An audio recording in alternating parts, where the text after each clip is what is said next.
Alors, tout d'abord, bonsoir mesdames et messieurs. Tout le monde m'entend bien jusqu'au fond? C'est bon? Parfait. Alors, ce thème, c'est notamment... Ah, il y a une personne qui arrive. Il y aura... D'accord.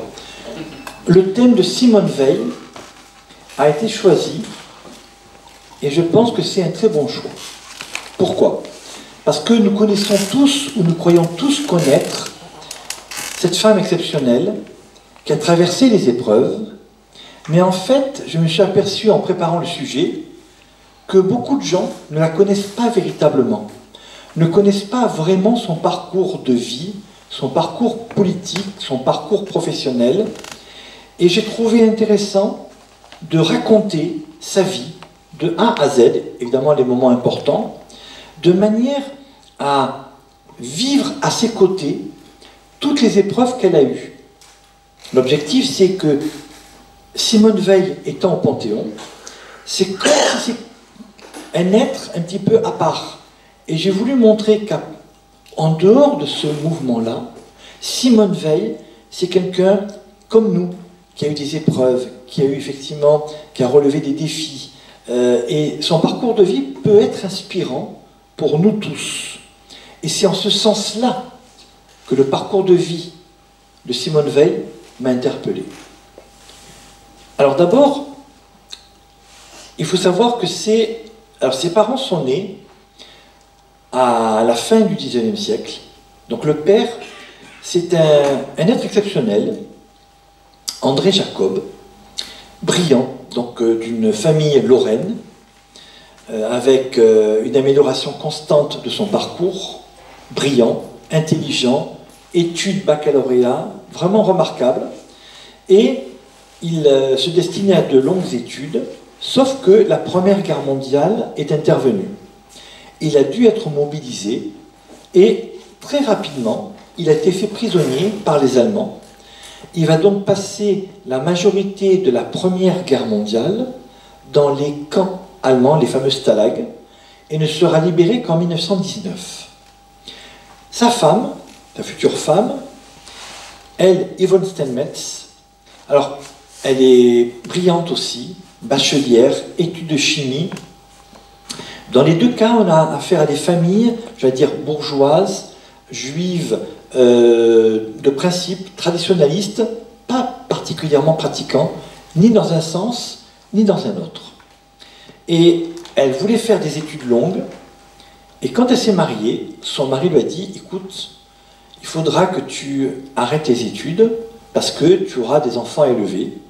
Et à contre-cœur, sa femme, donc la fameuse maman en question, va devoir arrêter ses études pour pouvoir éduquer les enfants. Et elle va en avoir quatre enfants. D'abord l'aînée, qui s'appelle Madeleine, surnommée Milou, aucun rapport avec une bande dessinée célèbre.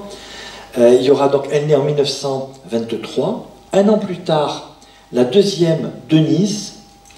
En 1925, c'est Jean, l'unique garçon. Et enfin, la toute dernière, la préférée, la gâtée, c'est Simone, la future Simone Veil, qui va naître le 13 juillet 1927. Et ces enfants, alors l'un meilleur que l'autre. Alors la fille aînée, c'est pratiquement dans le droit fil de sa maman. Elle est sérieuse, c'est une mère de substitution en quelque sorte. Et elle va s'occuper de ses frères et sœurs avec un sens de la responsabilité très appuyé.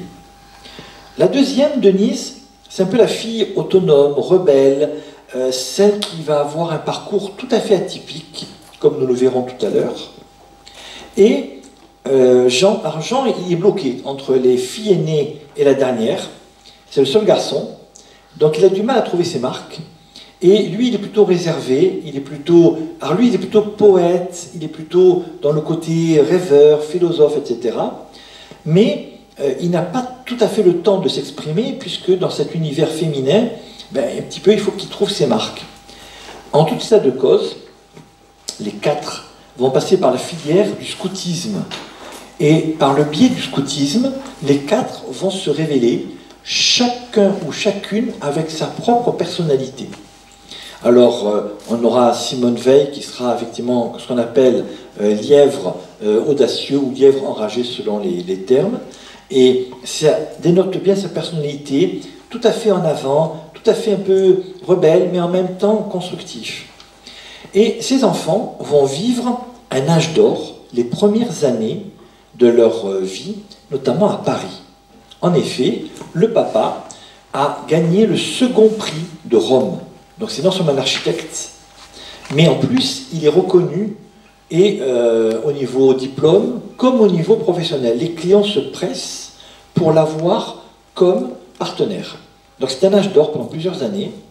Et à un moment donné, je crois que c'est l'année de la naissance de Jean, en 1925, l'architecte décide de partir sur Nice. Pourquoi Nice?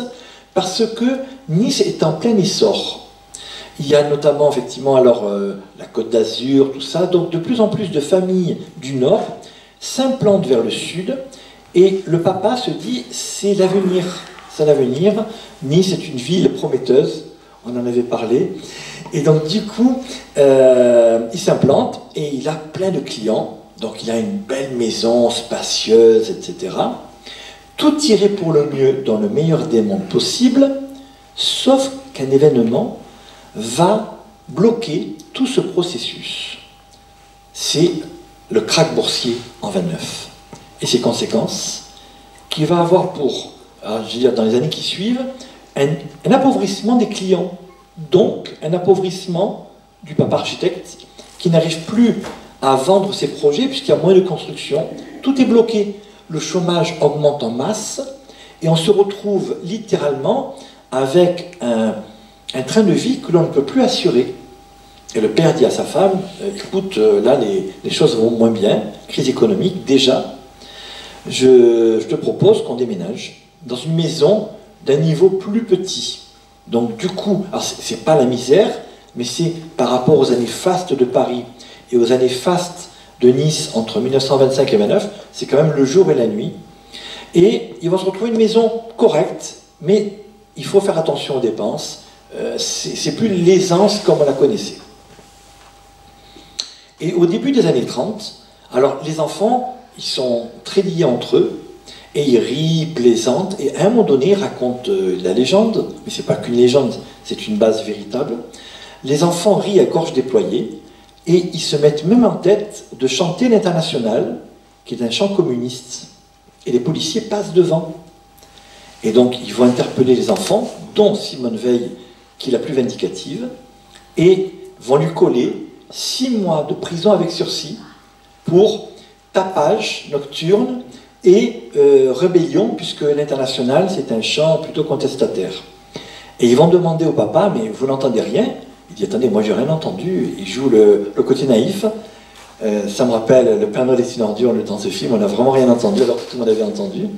Et déjà, alors ils notent quand même, les policiers, les personnes que nous avons interpellées sont de race juive. Nous sommes au début des années 30.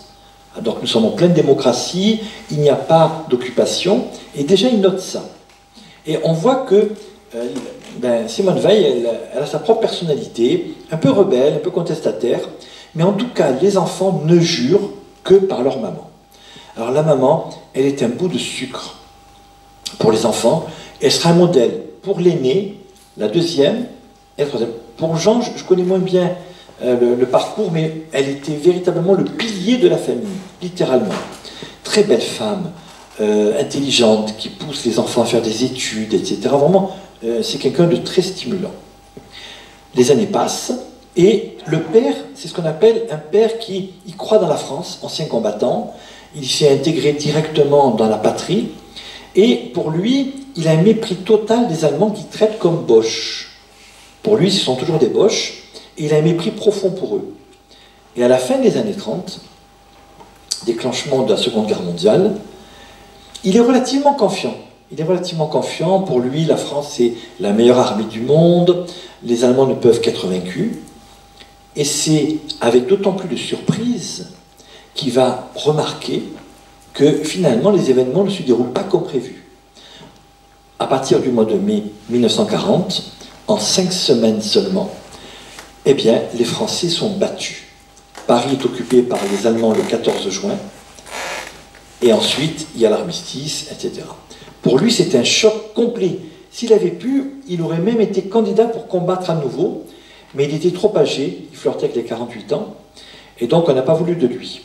Mais pour lui, il est atterré, il dit comment la France a pu perdre? C'est un traumatisme, on l'a vu avec d'autres auteurs qui en ont écrit sur ce thème. Et alors lui, il est à Nice, et finalement, il a envoyé les enfants à Toulouse, en disant, on ne sait jamais, parce que non seulement il y a la guerre contre l'Allemagne, mais il y a aussi la guerre contre l'Italie. Et l'Italie avait courageusement attaqué la France, qu'on appelle le coup de poignard dans le dos, le 10 juin 1940, et fait incroyable mais vrai, les Français avaient battu les Italiens.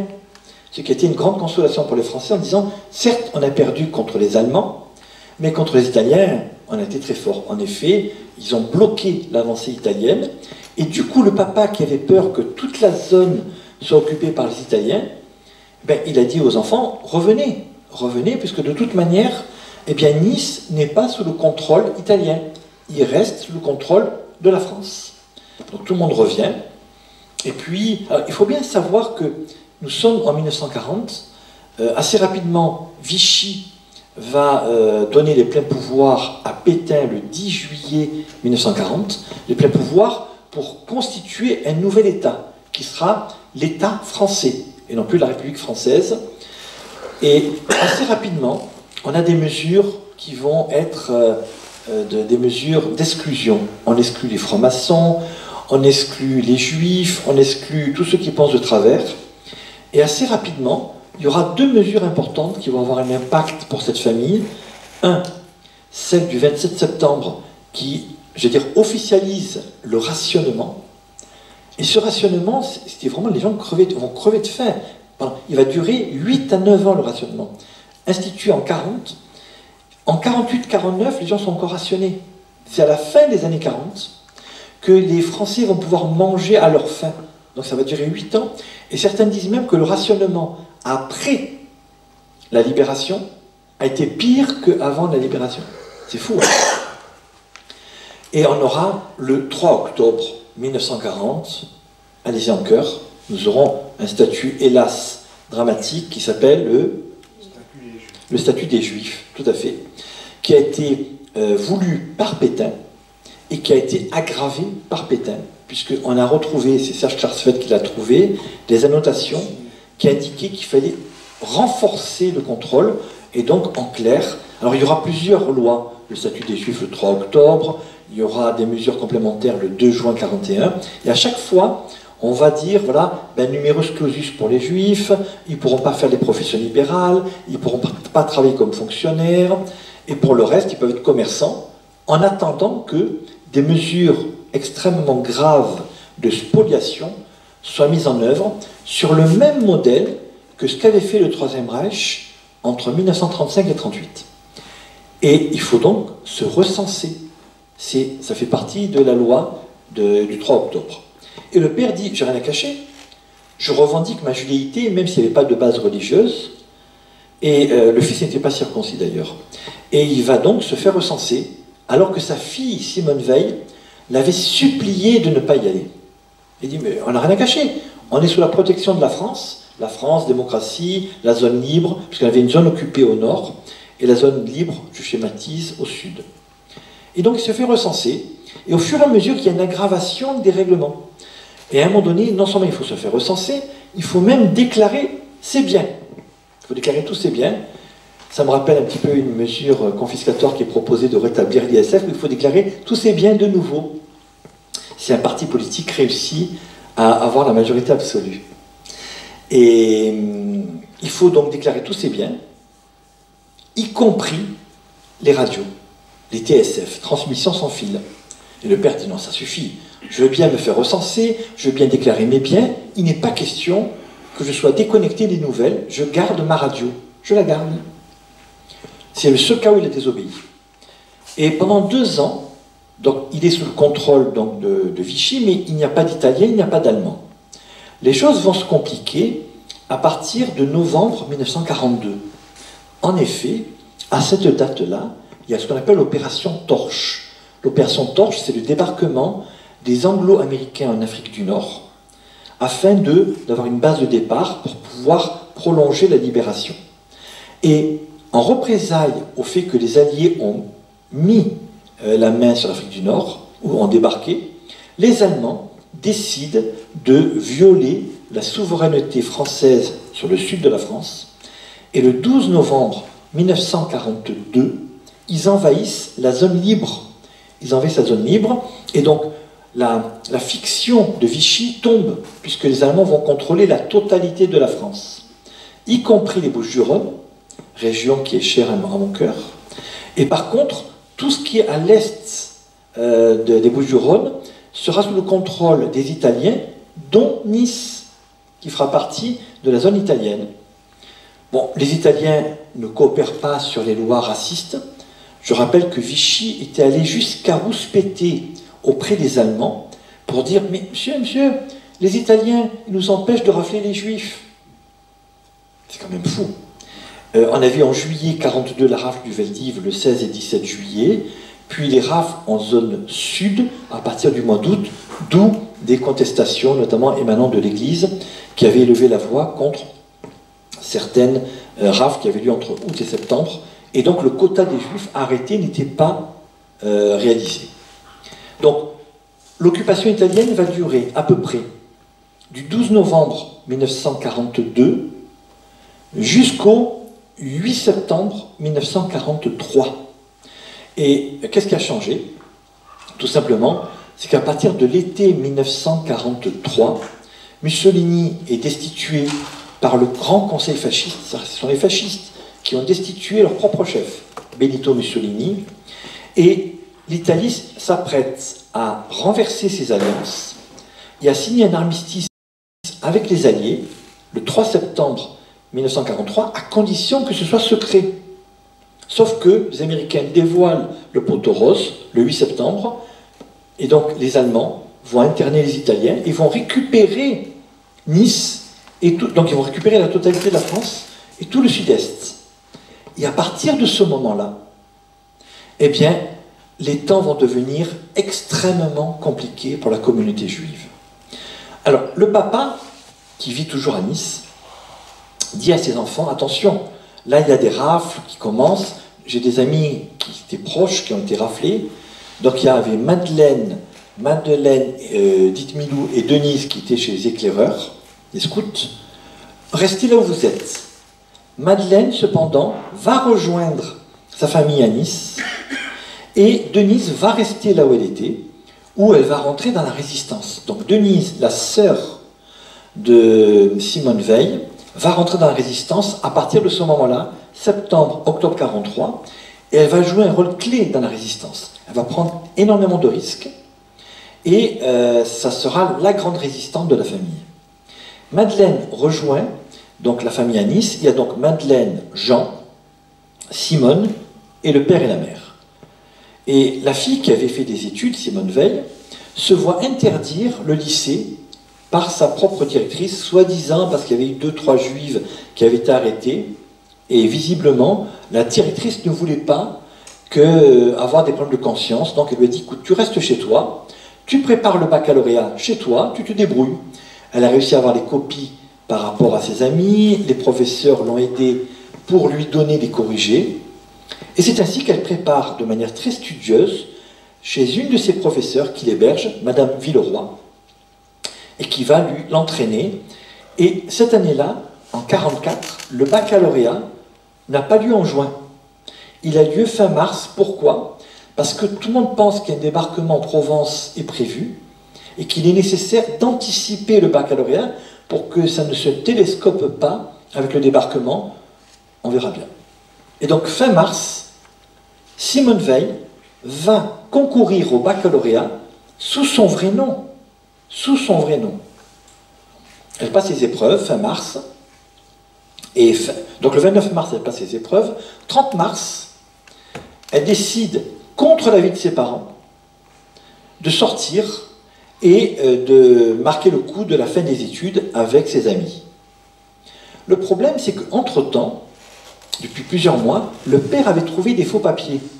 Donc Jacob était devenu Jacquier. Jacquier, il se disait, avec des faux papiers comme ça, on est tranquille. Qui va croire que Jacquier est un nom juif? C'est la même racine que Jacob, mais au moins on passera entre les mailles du filet. Le problème, c'est que les Allemands, depuis septembre, il y a Alois Brunner, qui est absolument infâme, qui fait la chasse aux Juifs à Nice, en s'appuyant sur les dénonciations, et il a mené avec lui 25 nazis autrichiens, qu'on appelle des physionomistes, et qui ont pour objet, dans la rue, de voir qui a, entre guillemets, le faciès juif. Et à ce moment, de les arrêter immédiatement, moyennant le versement d'une prime. À chaque fois qu'ils arrêtaient un juif comme ça, ils avaient une prime substantielle par juif arrêté. Et donc, ils étaient en meute, et constamment sur les rues principales, pour traquer qui est juif, qui n'est pas. Et Simone Veil n'a pas le physique juif. Donc elle se dit, je suis tranquille, moi j'ai les faux papiers, ça devrait aller. Elle sort avec un ami pour aller à cette fête avec ses amis IES, lorsque, elle n'avait pas remarqué, 2 Allemands sortent d'un véhicule. Elles lui disent, contrôle d'identité. Elle sort les papiers, et les Allemands lui disent, écoutez, on va approfondir ça, vous allez nous suivre à l'hôtel Excelsior, qui était le centre nerveux des arrestations de tous les Juifs. Et Simone Veil dit, mais attendez, je ne suis pas juif, qu'est-ce que vous me racontez, etc. Son ami n'était pas juif. Et les 2 donc sont arrêtés et vont aller à l'hôtel Excelsior, et dit, mais regardez, je m'appelle Madame Jacquier. Et l'Allemand lui dit, vous avez vu là sur la table, il y a toute une pile de faux papiers, c'est les mêmes que vous, on a la même signature. Donc Jacquier, c'est un faux document. Alors, on n'a jamais su si les Allemands avaient arrêté le faussaire et avaient donc récupéré tout le stock de fausses cartes d'identité, ou, encore pire, que les Allemands eux-mêmes auraient lancé directement les faux papiers afin de mieux confondre les Juifs qui forcément se seraient jetés sur des faux papiers. Qui aurait eu besoin de faux papiers sinon les Juifs eux-mêmes? Et elle est atterrée et elle dit à son ami, donc son ami va être libéré puisqu'il n'est pas juif, elle lui dit, écoutez, dites à mes parents, à telle adresse, que allez les voir de suite, vous les informez de mon arrestation, et surtout dites-leur que les faux papiers qu'ils ont en leur possession ne valent plus rien, et donc il y a un danger immédiat. Le jeune homme s'en va pour tenir sa promesse à Simone Veil, sauf qu'il n'a pas remarqué qu'il était filé par la Gestapo. La Gestapo l'a laissé partir pour justement mieux savoir qui il va rencontrer. Une méthode, une technique faite par les policiers. Alors la première fois, les miliciens montent et la personne arrive à les bloquer, mais ensuite ils vont arrêter, alors ça, comble de malchance, Jean, Yvonne et Madeleine. Alors normalement, ils ne devaient même pas se rencontrer, les 3, mais Madeleine avait voulu voir la maman ce jour-là, et Jean est arrivé aussi, donc du coup ils ont récupéré 3 en plus de Simone Veil. Le seul qu'ils n'ont pas récupéré, c'est le père, qui est arrivé en retard. Donc ils arrêtent les 3, qui vont rejoindre directement Simone Veil à l'hôtel Excelsior. Alors, la maman se dit, bon, on est arrêté, il y a le stress, mais en même temps, on est tous réunis, et puis finalement, ben voilà, on ne vivra plus dans la peur et dans la crainte, on va aller en Allemagne, on va travailler très dur, mais au moins nous sommes ensemble. Donc même à ce moment-là, ni la maman, ni les enfants ne se doutent du sort qui les attend. Et pendant ce temps, le père arrive en retard. Et on lui dit, mais ils ont été arrêtés. Alors lui, il est atterré, c'est pas possible, qu'est-ce qui se passe? Et une semaine plus tard, donc là nous sommes fin mars, le 7 avril, tout le groupe va être, avec d'autres personnes, vont prendre la direction de Drancy. Et dans le public, donc il y a André, le papa, André Jacob, qui essaye de faire un dernier signe pour dire au revoir à Simone Veil, mais Simone Veil ne le voit pas. Simone Veil ne le voit pas, mais par contre, un physionomiste nazi l'a vu. Et donc, il le suit et il va être arrêté. Il va être arrêté, mais Simone Veil ne le reverra plus. C'est-à-dire qu'il va être arrêté le temps de rejoindre lui-même l'hôtel Excelsior, puis d'être envoyé à Drancy. Le père ne verra plus ni sa femme, ni ses filles. Par contre, il va revoir Jean. Alors, ils arrivent à... Alors, Excelsior, le traitement n'était pas très mauvais en soi. Ils étaient de côté, tous ensemble, mais ils attendaient leur sort. Ils arrivent à Drancy, et à Drancy, c'est abominable. Il y a la promiscuité, il y a l'odeur, il y a... c'était vraiment... C'est l'antichambre de la mort, l'antichambre. Et il y a un SS qui lance l'idée que les Allemands ont besoin de jeunes hommes dans la force de l'âge pour travailler en France pour l'opération Todt. L'opération Todt, c'est la construction du mur de l'Atlantique. Et Simone Veil, la maman et Madeleine disent à leur frère Jean, mais tu vois, c'est l'occasion jamais, ne nous rejoins pas. On ne sait pas ce qui va se passer. En Allemagne, on a dit que c'était très dur. Reste en France. Tu restes en France et tu travailles avec cette organisation. Au moins, les conditions de vie ne seront pas pénibles. Le frère hésite et puis il se range à la vie de sa mère et de ses sœurs. Quelques jours plus tard, donc, eux sont déportés. Ils sont déportés, donc la mère, Madeleine et Simone, sont déportés le 13 avril 1944. Et le voyage va durer 3 jours. 3 jours. Il reste donc le frère dans le camp de Drancy, rejoint bientôt par le père. Et le frère dit, voilà, on peut rester ici, ce serait intéressant. Mais finalement, c'était du bluff. Les Allemands ont fait croire tout ça, mais ils vont déporter et le père et le frère, non pas dans un camp, mais dans la ville de Kaunas. Kaunas, K-A-U-N-A-S, qui est une ville entre la Lettonie et la Lituanie, selon les frontières actuelles, et soi-disant pour, alors on ne sait pas, soit pour déterrer les corps, ils voulaient faire par des juifs, en tout cas à partir de ce moment-là, on perd leurs traces, et les deux ne reviendront jamais. On pense qu'ils ont été assassinés assez rapidement, dans les semaines qui ont suivi leur transfert dans cette région, Lituanie-Lettonie. Mais à ce moment-là, ni la mère, ni les sœurs ne le savent. Pendant ce temps, Denise, la dernière sœur, elle apprend l'arrestation de sa famille. Et ça décuple son énergie en se disant « Ah, les Allemands ont arrêté ma famille, alors je vais accepter toutes les missions les plus dangereuses de la résistance pour faire le plus de mal aux Allemands. » Elle va donc, Denise avait caché à un moment donné des enfants, des parents juifs. Là, elle va transférer des postes émetteurs. Elle va transférer de l'argent. Elle va jouer un rôle essentiel dans la résistance et elle va faire l'unanimité au sein de son groupe. Hélas, le 18 juin 1944, alors qu'elle va transférer 2 émetteurs, son taxi est arrêté, probablement par la milice, et elle est arrêtée. Elle est arrêtée, elle a le côté un peu arien, elle est arrêtée, torturée, mais les Allemands ne savent pas qu'elle est juive. Ils ne savent pas. Donc, malgré les tortures, malgré tous les supplices qu'ils ont pu faire, dont le supplice de la baignoire, eh bien, ils l'envoient d'abord au fort de Romainville, puis ensuite elle est déportée dans un camp, mais ce n'est pas un camp d'extermination, car ils ont ignoré jusqu'au bout qu'elle était juive. Donc elle est déportée en tant que résistante. Et vous verrez que ça a son importance.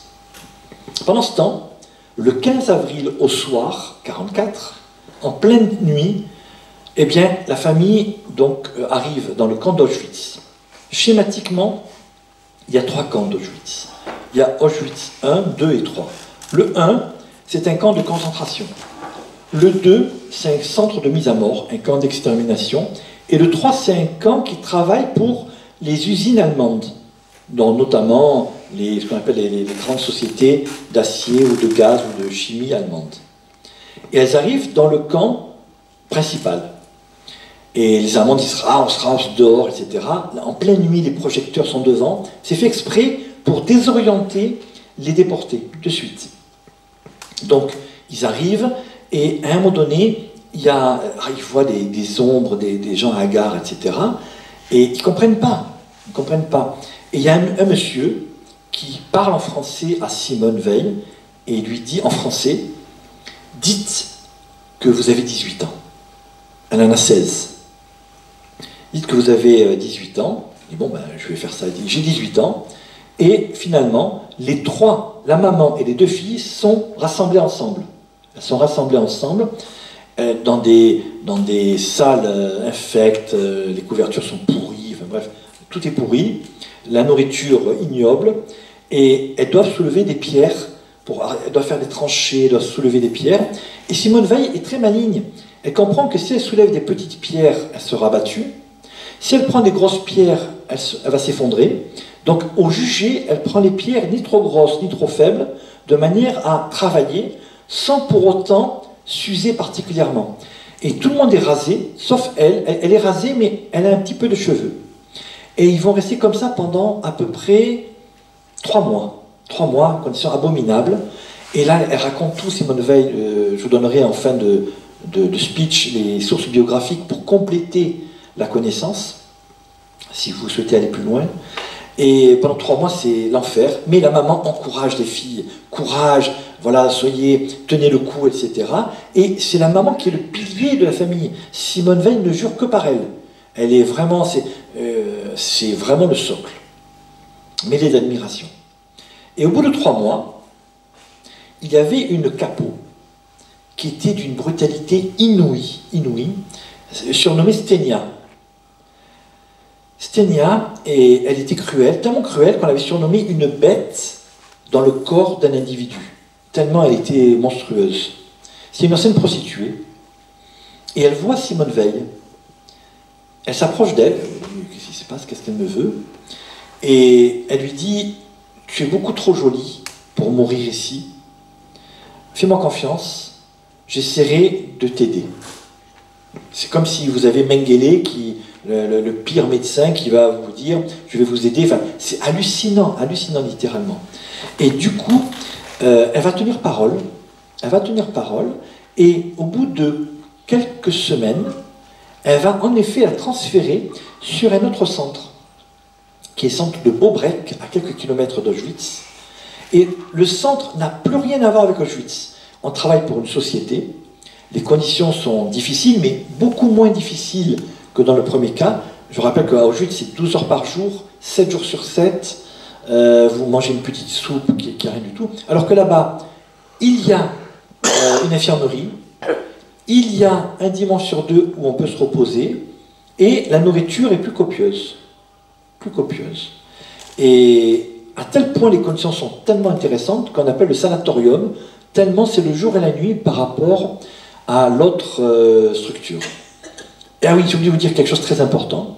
Quand Simone Veil, elle lui a dit, la capot, je vous transfère, Simone Veil a dit: je n'y vais que s'il y a ma mère et ma sœur avec moi.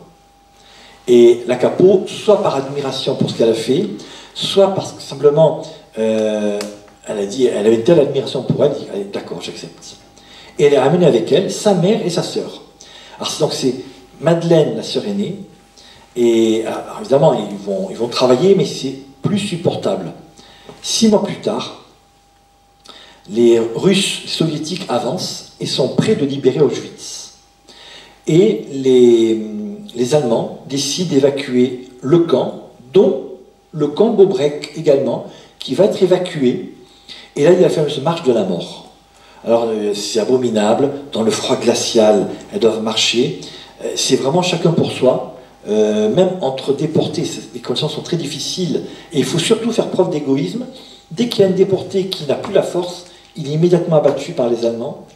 Et ça se fait sur des dizaines de kilomètres. Au bout de ce chemin, ensuite on les met dans des trains à ciel ouvert, sans nourriture, sans eau, à part la neige, pendant des jours et des jours, je crois que c'est jusqu'à 8 jours. Ils arrivent exténués, ou dans le camp de Bergen-Belsen. Elles arrivent là-bas exténuées. Alors il y a la maman elle est crevée, elle est épuisée, parce qu'elle a donné toutes ses forces. Et en plus, dans le camp de Bergen-Belsen, c'est surpeuplé, il y a le typhus. Et donc les 3 vont contracter le typhus. La mère va mourir la première. Je crois qu'elle va mourir la première, elle meurt le mi-mars à peu près. Mi-mars, quelques jours à peine après son arrivée, épuisée. Et elle meurt dans les bras de Madeleine Milou, la fille aînée, qui l'a tenue dans ses bras. Et Simone Veil revient, et la sœur dit: j'ai une mauvaise nouvelle, maman est morte. Et ça serait un traumatisme pour Simone Veil, parce que c'était le pilier de sa vie, le pilier. Et à partir de ce moment-là, ça sera un grand choc pour elle. Et alors, Madeleine a le typhus, Simone a le typhus, et Madeleine est très très affectée parce que le typhus l'a épuisée complètement. Et c'est Simone Veil qui va soutenir Madeleine, il va la soutenir en disant courage, tiens bon, etc. Elle est quasiment à l'article de la mort, mais elle résiste, et le 15 avril 1944, les Anglais arrivent dans le camp. Ils arrivent dans le camp et ils disent vous êtes libre, et il n'y a aucune réaction. Le problème, c'est que Simone Veil a dit dans sa tête mais c'est trop tard, ça ne fera pas revenir maman. Et Madeleine, elle est épuisée. Alors, il y a des personnes, ils vont nourrir les gens, mais à cause de la nourriture trop riche, de nombreuses personnes déportées vont mourir précocement. Après, pendant plusieurs semaines, les gens ne quittent pas le camp. Donc certaines vont mourir parce qu'elles attendent de partir, et en étant démoralisées de ne pas partir, vont mourir, et d'autres qui vont pouvoir partir meurent de soulagement. Ce qui veut dire qu'il y a une énorme mortalité suite à la libération du camp de Bergen-Belsen à compter du 15 avril 1945. Et Madeleine, la sœur aînée, est entre la vie et la mort. Et pendant un mois, on va tout faire pour l'aider, il y a les médecins, etc. Bon, tant bien que mal, in extremis, la sœur aînée survit. Et donc du coup, les deux sont rapatriés en France. Alors c'est très froid, il faut bien se rendre compte du contexte. Quand elles sont rapatriées, on leur dit mais vous êtes des déportés raciales, ok, très bien, mais vous êtes fait arrêter toutes seules comme ça, etc. Il n'y a aucune humanité, aucune bienveillance. Alors que parallèlement, Denise, elle qui avait été résistante et qui avait été déportée à Ravensbrück, elle est rapatriée en priorité parce qu'elle était résistante, et elle est félicitée, louée comme résistante, etc. Et Simone Veil va le vivre très mal. Elle va dire, je ne comprends pas. Moi, Simone Veil, j'ai été déportée, j'ai vu le pire et le meilleur. Et elle arrive, etc. Et j'ai envie de vous dire quelque chose de très important. Après les marches de la mort, avant d'arriver, ou juste au moment d'arriver à Bergen-Belsen, que revoit Simone Veil? Stenia, la fameuse capot qui l'avait sauvée une première fois, et qui va la sauver une deuxième fois, en lui disant, écoutez, je vais vous trouver une place dans la cuisine. Donc c'est plus cool. Et donc du coup, à la cuisine, elle récupère un peu des aliments pour nourrir sa mère et sa sœur. Donc à 2 reprises, elle a croisé Stenia, et à 2 reprises, la capot, qui était un monstre vivant, va la sauver, elle, et ou sa famille. Donc ils sont rapatriés. Alors, Simone Veil est épuisée, et elle se rend compte, après plusieurs mois, alors il faut bien imaginer l'attente, parce qu'elles attendaient le retour du père et du frère, et elles vont attendre, et rien. Et à la fin, elles se rendent compte, les filles, qu'ils ne reviendront jamais. Et donc une première fois, Simone Veil est morte à la mort de sa mère. Et là, elle va essayer un petit peu de reprendre du poil de la bête, elle fait une dépression, elle est crevée, on l'amène dans une sorte de sanatorium en Suisse où elle va reprendre du poil de la bête. Et à partir de ce moment-là, elle décide de prendre sa vie en main. Elle se dit, ma mère a arrêté les études pour son mari, elle s'est sacrifiée, moi je vais faire des études. Licence de droit, préparation de licence de droit, et en même temps, institut d'études politiques. En même temps, elle fait 2 études radicalement différentes en même temps. Et elle va réussir. Elle va réussir, elle obtient donc sa licence de droit qui lui permet potentiellement de rentrer dans les filières du droit, donc être avocate, potentiellement, et études politiques. Et en même temps qu'elle suit ces études-là, elle va faire la connaissance de son futur mari, Antoine Veil. Alors, Antoine Veil, lui, il a remarqué cette fille brunette, avec cette personnalité très forte. Elle n'a pas remarqué. Puis à un moment donné, elle qui déteste le ski, la montagne, elle va aller sur une invitation du côté de Grenoble. Elle tombe sur Antoine Veil, ils sympathisent, coup de foudre, et ils vont se marier. Ils vont se marier. Alors, Antoine Veil, c'était quelqu'un qui, même cursus, famille, assimilée, etc., il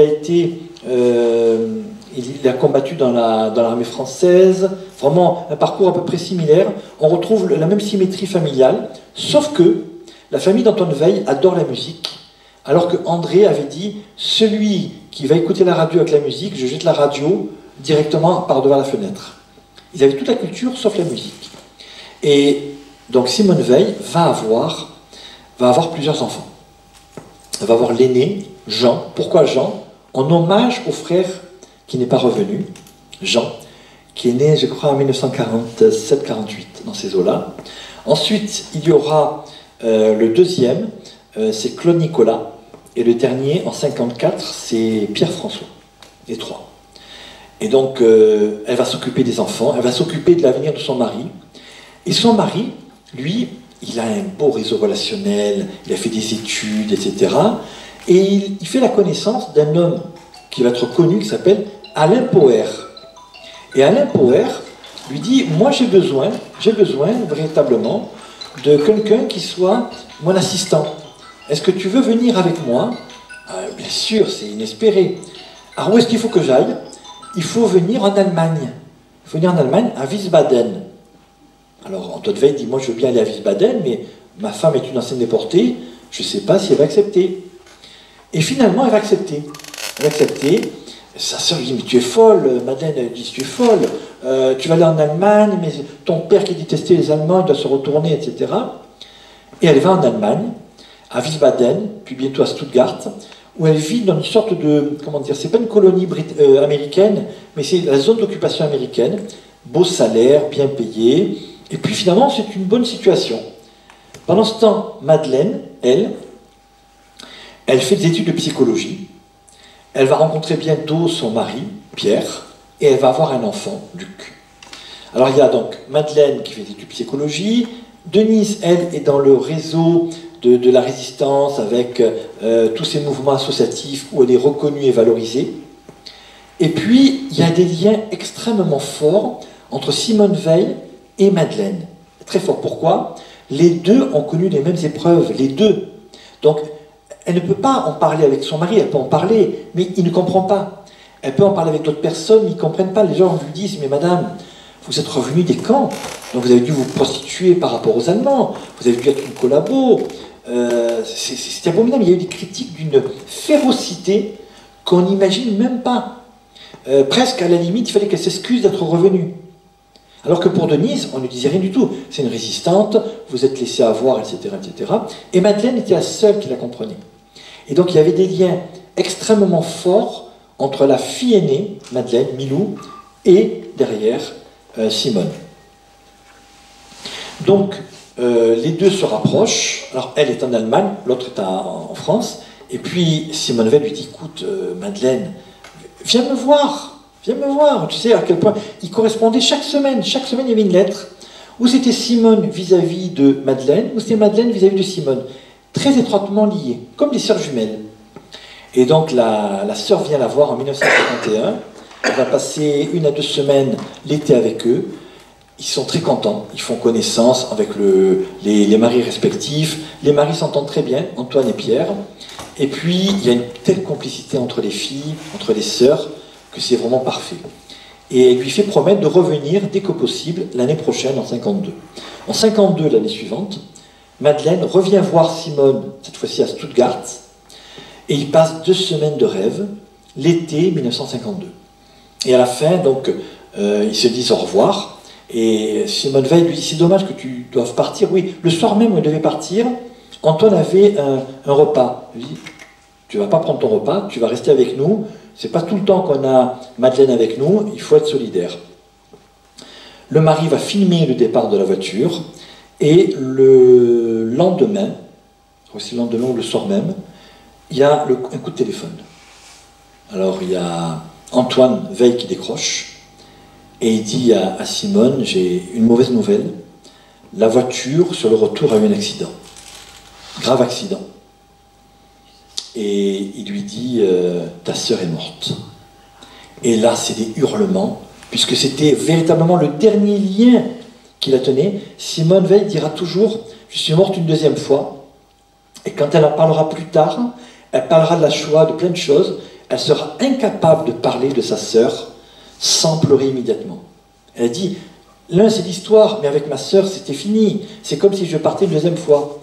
Elle va à l'hôpital, puisqu'il y avait, alors le conducteur n'a quasiment rien eu. Pierre n'a rien eu. Elle lui en voudra d'ailleurs. Rien eu. La sœur est morte et elle va retrouver les lettres qu'elle était en train d'écrire, la sœur, pour Simone. Elle était en train d'écrire au moment de l'accident. Et les feuilles sont noircies du sang qu'elle a eu. Et l'enfant, 1 an, il est légèrement blessé. Elle le prend dans ses bras. Et les médecins n'ont pas remarqué qu'il y avait une fracture du crâne. Et l'enfant va mourir dans les bras de Simone Veil. Voilà, déjà il y a le traumatisme de la sœur. L'enfant Luc, qu'elle avait eu dans les bras 48 heures auparavant à Stuttgart, meurt dans ses bras. Là, c'est le choc complet. Et c'est après ces événements qu'elle décide de reprendre des études. Alors il y a le mari qui va finir l'ENA. Elle l'aide à réussir l'ENA. Il échoue une première fois. Et elle va finaliser ses études. Elle va se dire, maintenant, il faut que je travaille. Elle va réussir ses études de son côté. Et le mari lui dit, écoute, Simone, tu ne vas pas être avocate. Avocate, c'est tu défends n'importe qui, des personnes, parfois des criminels. Il n'y a pas question. Ça ne se fait pas, ça manque de classe. Si tu veux faire quelque chose, deviens magistrate. Et là, on accepte. Mais attention, magistrate ne va pas à 1000 km. On aimerait te voir, les enfants ont besoin de toi. Et d'ailleurs, elle dira, Simone Veil, j'ai accepté toutes les concessions. C'est la seule fois où j'ai maintenu mon point de vue que je devais travailler. Et c'est la seule concession que mon mari a faite. Et donc, elle va devenir magistrate, où ça, le plus proche possible de la ville. Et il y a un endroit que personne ne veut, la direction de l'administration pénitentiaire. Ça, personne ne veut. Et donc, on lui dit, si vous voulez, prenez-le. Parce que les autres étaient mutés un peu ailleurs. Et elle va s'engager dans la gestion des prisons. C'est ainsi qu'elle elle est très professionnelle, très rigoureuse, très sérieuse, etc.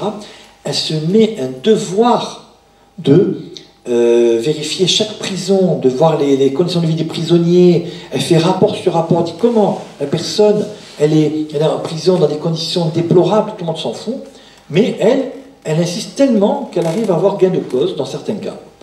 Et en quelques années, elle va s'investir à fond dans l'amélioration des conditions de prisonniers. Et ensuite, elle va travailler donc toujours dans le système pénitentiaire. Edmond Michelet est rappelé par le général de Gaulle comme ministre de la Justice, et on lui dit, mais il y a une femme très bonne, hein, c'est Simone Veil. Ah bon? Écoutez, je vais lui proposer une promotion. Elle va s'occuper des prisons en Algérie. Alors, elle va en Algérie, alors c'est encore pire qu'en France, et elle va jouer un grand rôle pour, j'allais dire, pour tous ceux qui étaient condamnés à mort en Algérie, de les ramener en France, parce qu'il y avait des conditions très difficiles de détention, à tel point que quand elle va mourir plus tard, Simone Veil, c'est le président algérien va lui rendre un hommage spécial en souvenir de ce qu'elle a fait pendant la guerre d'Algérie. Ce qui est rarissime venant d'un président algérien par rapport à une personne, j'allais dire ici, de confession juive. Et donc elle réussit avec brio ce système, sauf que son ministre de tutelle, Edmond Michelet, n'est plus là. Et il y a Michel Debré qui est plutôt dur, et son nouveau ministre, c'est Jean Foyer. Il dit à Jean Foyer, excusez-moi, mais il n'y a pas d'atome crochu entre vous et moi. Je ne peux pas faire autre chose. Il lui dit, oui, si vous voulez, direction des affaires civiles. Il dit, ça tombe bien, moi j'ai la fibre sociale, ici Simone Veil, je vais pouvoir enfin faire autre chose, que 7 ans la prison, c'était quand même un peu difficile. Et à chaque fois, elle tenait à cœur, malgré un emploi du temps démentiel, le soir, avant d'aller dans les dîners, elle venait voir ses enfants, elle déjeunait avec eux à midi, le soir brièvement, et elle repartait. Donc il y avait des plannings de folie. Et là, elle va s'investir dans les affaires civiles, et là, elle va préparer la grande loi dont elle a rêvé toute sa vie. Et quelle est cette grande loi? Allez-y en chœur. Comment? Eh non. Allez-y, vous avez le droit de rejouer. Quelle est la grande loi pour laquelle Simone Veil avait à cœur d'associer son nom? Oui? Personne? Une fois, deux fois, trois fois? La loi sur l'adoption, qui sera votée le 11 juillet 1966. En vrai, on lui confie la mission de dire, voilà, vous êtes dans un cabinet ministériel, l'adoption, c'était un peu embrouillé, c'était pas clair, etc. Vous ne pouvez pas aider à dépoussiérer le sujet.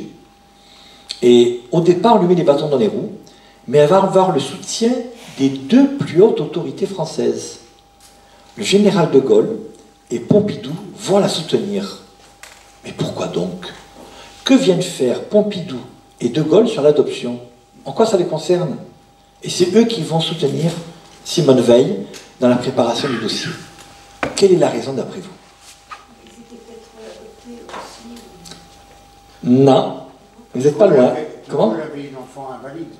Oui, mais c'est pas adopté. Oui, mais Non plus. Alors la fille de Gaulle avait adopté un enfant. Et le fils de Georges Pompidou, les gens ne le savent pas, Alain était un enfant adopté. Donc les deux avaient à cœur de moderniser, de toiletter ces anciennes lois sur l'adoption où on ne comprenait plus rien. Et elle va tout préparer de manière méticuleuse, elle va discuter avec les uns, avec les autres, à tel point que elle fait son rapport, il sera pris en compte, mais pour les hommes politiques, ils vont se dire, mais elle est brillante cette femme-là, tout ce qu'elle fait, elle le réalise, elle est consciencieuse, sérieuse, rigoureuse, performante, que demander de plus? Et c'est ainsi qu'elle va donc faire l'unanimité, je crois, elle va même assister au Parlement pour défendre son texte. Et elle devient incontournable. Donc à partir de ce moment-là, elle a vraiment réussi là-dessus. Et à partir de la fin des années 60, donc d'abord elle va voter pour Georges Pompidou, et ensuite elle est nommée dans un cabinet ministériel à la fin des années 60. Elle va devenir secrétaire du Conseil supérieur de la magistrature. Elle va même devenir membre d'administration de l'ORTF, pour ceux qui l'ont connu, qui était l'ancêtre de TF1, France 2, etc.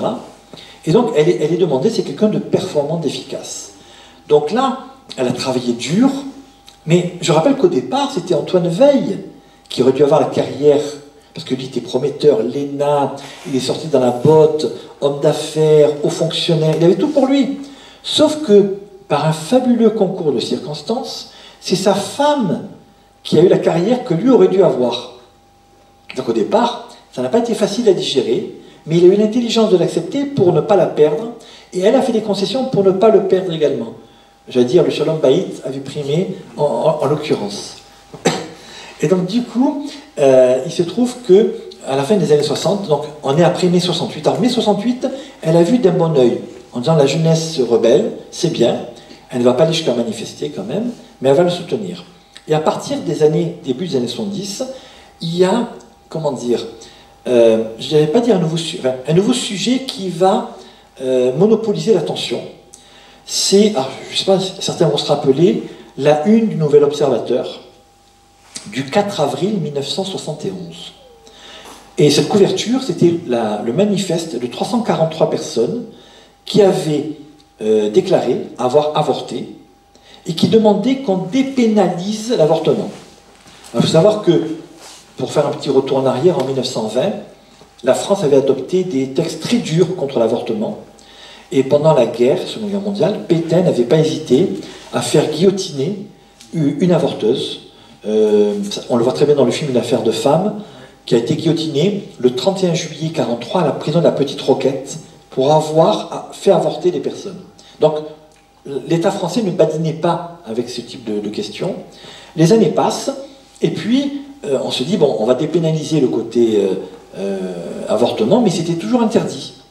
Et il y avait une jeune femme qui a dû passer en tribunal, défendue par maître Gisèle Halimi, parce qu'elle avait été violée, et donc elle avait mis en œuvre l'avortement, et elle avait été poursuivie, elle sera acquittée. Et donc, tout le monde sait à ce moment-là qu'il faudra faire quelque chose pour des raisons humanitaires, pour vraiment essayer de changer un peu les choses. Et les choses auraient pu en rester là, sauf que, le 2 avril 1974, à 21h, un événement va tout bouleverser. Lequel? De Gaulle meurt. Non, ça c'est le 9 novembre 70. Ah, 70, non, c'est faux. Là j'ai dit 2 avril 74, 21h. Oui, très bien. Pompidou meurt. Accessoirement, il m'a fait rater l'homme de Kiev qui racontait le premier qui passait un dossier d'écran et dont j'ai jamais pu voir le débat. Et le film n'a jamais été rediffusé. Mardi. C'était un mardi, le 2 avril. Et donc, du coup, j'ai râlé, parce que je dis, franchement, bon, on ne peut pas tout faire. Et donc, du coup, et l'homme de lequel je recommande, c'était une histoire inspirée d'un récit réel, d'un juif accusé d'avoir mis du sang dans la galette d'un enfant. C'est l'affaire qui s'est passée en Russie-Ukraine au début du XXe siècle. Inspiré d'une histoire vraie, mais avec quelques nouveautés. Un film de John Frankenheimer. Et donc, du coup, quand Pompidou meurt, eh bien, qui est candidat? Il y a Mitterrand et Giscard. Bon, Simone Veil n'apprécie pas du tout François Mitterrand. Elle va d'abord voter pour Chaban-Delmas, et puis ensuite, elle va appuyer Giscard d'Estaing. Giscard d'Estaing a été élu en 1974, et il va dire le changement dans la continuité. Donc, d'abord, on va essayer de dépoussiérer la politique, et on va faire appel à des femmes comme ministres. Et donc, on a Françoise Giroud, qui est au ministère, mais elle n'est pas ministre à part entière. Simone Veil, elle, alors il y a une polémique, qui a appuyé? C'est Chirac qui a appuyé ou c'est Giscard? On ne va pas rentrer dans la polémique. Toujours est-il que Simone Veil sera ministre de la Santé. Et là, je pose la question, est-ce que c'était la première femme ministre en France? Je parle en termes républicains. Est-ce qu'il y avait une autre femme ministre avant elle? Sûrement. Avec moi, c'est jamais. Oui, il y en avait une. C'est la première femme ministre à plein temps depuis Germaine Poinceau-Chapuis en 1947. Donc c'est vraiment entre 1947 et 1974, il n'y a pas eu une seule femme ministre de plein droit. Donc il y a François Giroud, il y a elle, il y a donc des mesures qui sont mises en œuvre, l'abaissement de la majorité de 21 ans à 18 ans. Ensuite, il y aura après des changements sur l'ORTF qui va éclater. Il y aura également vraiment une sorte de toilettage, dont la réforme sur l'IVG. Et Giscard d'Estaing demande à qui? Au ministre de la Justice, Jean Le Canuet, de prendre en charge cette réforme. Et Jean Le Canuet dit très courageusement, pas question, ça c'est un boulet, j'en veux pas. Bon, s'il n'en veut pas, à qui on va le confier? Eh bien, on va le confier à Simone Veil, ministre de la Santé. Alors, pour bien comprendre les enjeux, il faut revenir 10 ans en arrière. 10 ans auparavant, il y avait un homme que j'apprécie énormément, qui s'appelle Lucien Neuwirth, qui était un grand résistant, qui a pris tous les risques, qui a été parachuté aux Pays-Bas, et les Allemands l'ont capturé. Ils allaient le fusiller, ils l'ont fusillé. Et il a été sauvé par les monnaies britanniques qu'il avait avec lui, qui ont amorti le choc. C'est le seul fusillé de tout le groupe qui a survécu. Donc, héros de la guerre, courageux, audacieux, député. Et puis, quand il est député, il va soutenir, comment dire, les femmes dans la détresse. Et les femmes lui disent, mais monsieur, moi j'aimerais gérer, je veux dire, si je veux avoir un enfant, c'est un enfant voulu, pas un enfant subi. Ok? Et il s'est dit, on va rendre justice à ces femmes, et il va militer pour la pilule qui existait déjà en Grande-Bretagne et aux États-Unis, et il va tout faire pour la légaliser en France, alors que c'était interdit, puisque tous ces moyens étaient interdits. Et à un moment donné, il va voir De Gaulle, et De Gaulle lui dit, vous avez raison, il faut que la natalité soit un acte choisi et pas un acte subi. Et un autre homme politique lui a dit, attention, c'est bien ce que vous faites, mais vous ne serez jamais ministre à cause de ça. Effectivement, il ne sera jamais ministre. Et lui va contribuer à légaliser la pilule en 1966-67. Et donc, l'affaire de la réforme sur l'IVG vient après cette nouveauté législative. Et donc, Simone Veil va courageusement s'appuyer sur cette fameuse réforme. Donc, elle va discuter avec les uns, avec les autres. Les discours seront d'une virulence extrême. On va la traiter de génocide, de nazi, de criminel contre l'humanité. On va la traiter de tous les noms. Et elle va très mal le vivre, parce que le problème, c'est qu'on lui dit, mais comment, vous, qui avez survécu à la Shoah, vous voulez tuer plein de gens, etc. Elle dit, mais moi, pas du tout. Enfin, vraiment, ça va se passer pendant des semaines et des semaines. Et elle n'a pas la majorité à droite, qui est son gouvernement. Elle n'a pas la majorité. Donc elle va négocier avec l'opposition.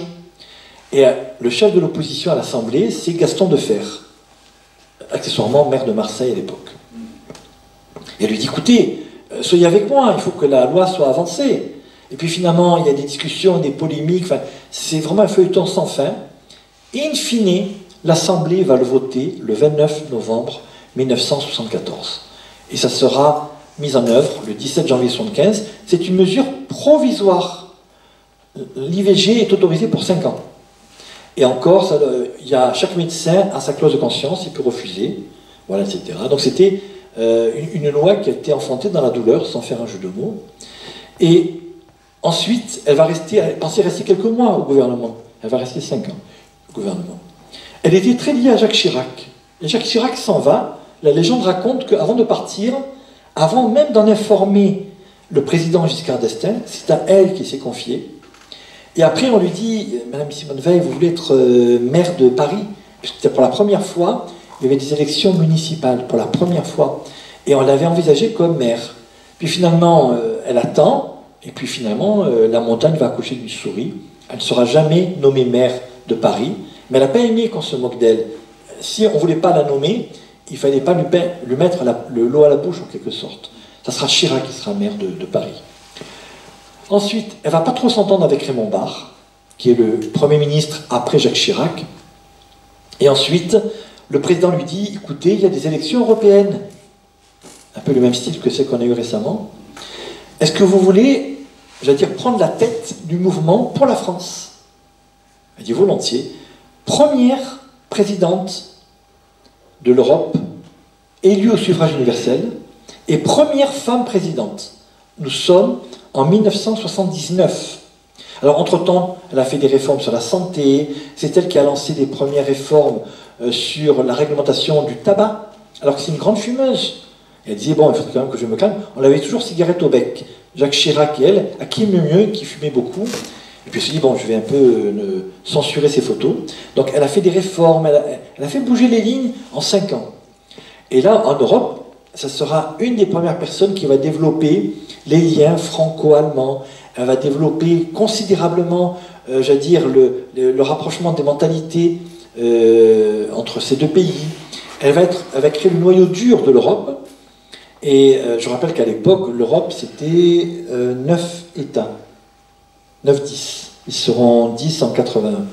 Donc c'est vraiment, j'allais dire, l'ancêtre, la genèse de l'Union européenne telle que nous la connaissons aujourd'hui. Elle va ensuite, dans les années suivantes, elle va donc jouer un rôle clé dans l'Europe. Elle va redevenir ministre de la Santé. Sous quel gouvernement? Comment? Mitterrand. Non. Alors, en effet, Michel Rocard a fait des approches envers elle, mais c'est Mitterrand qui a bloqué. Elle aurait pu en effet être ministre, mais c'était pas Mitterrand. C'était quelqu'un d'autre qui s'appelait... Comment? Non? Plus fort? Ah, ça commence par Édouard, ça finit par Balladur. Édouard Balladur, en 1993, qui dit j'ai besoin de vous. Ministre de la Santé, ministre de la Ville, ministre des Affaires sociales, un grand ministère. Pendant 2 ans, elle sera à ses côtés. Ensuite, elle sera, je passe les années, elle sera nommée au Conseil constitutionnel. Puis enfin, elle sera nommée à l'Académie française. Entre-temps, parmi les épreuves qu'elle a eues, elle aura une nouvelle épreuve. En effet, le deuxième de ces garçons va mourir prématurément, médecin, à l'âge de 54 ans. Il est né en 1948 et il va mourir en 2002. Et Simone Veil dira, mais franchement, ma vie n'a été qu'une source de malheur, c'est pas possible. Alors j'ai déjà connu les problèmes avec les parents, ensuite c'est ma mère, ma sœur, l'accident, etc. Elle va être vraiment meurtrie, elle aura des propos très pessimistes. Et en 2013, elle perd coup sur coup son mari, et la sœur Denise, celle qui était résistante, et qu'elle jalousait un petit peu en disant ben, vous avez été respectée en tant que résistante, alors que nous, on a dû se battre là-dessus.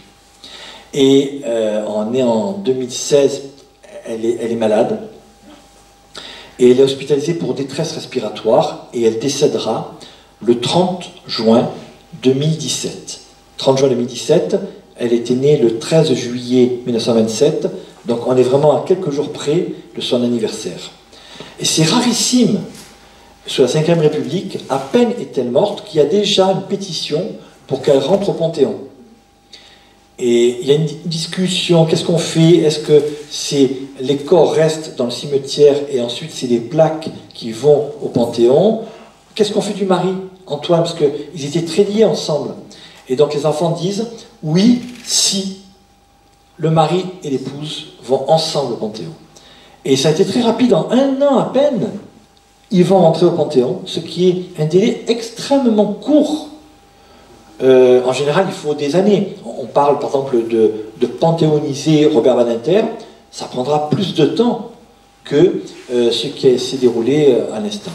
Et c'est ainsi qu'ils vont être en grande pompe, discours du président de la République, et c'est... Je le vois autour de moi, quand je parle avec de nombreux amis non-juifs, ils me disent Simone Veil, c'est un exemple. Et un exemple pour mes amis femmes, pour des non-juifs qui me disent finalement Simone Veil, ça vaut le coup de le raconter parce que c'est un exemple à suivre. Mais au-delà de la femme que nous croyons connaître, c'est surtout une femme de conviction. Une femme qui a réussi à concilier le travail et l'éducation des enfants. Elle venait les voir, elle a donné des enseignements, elle a perduré l'enseignement de ses parents, et en même temps, elle a voulu effectivement reconstruire une vie. Peut-on reconstruire une vie après toutes les épreuves qu'elle a passées? Et Dieu sait qu'elle a passé des épreuves extrêmement douloureuses, puisque elle est morte 2 fois. Une première fois à la mort de sa mère, Yvonne, la deuxième fois à la mort de sa sœur, l'été 1952, le 14 août 1952. Et après, elle n'a fait que survivre. Elle n'était pas... C'est pas une vie.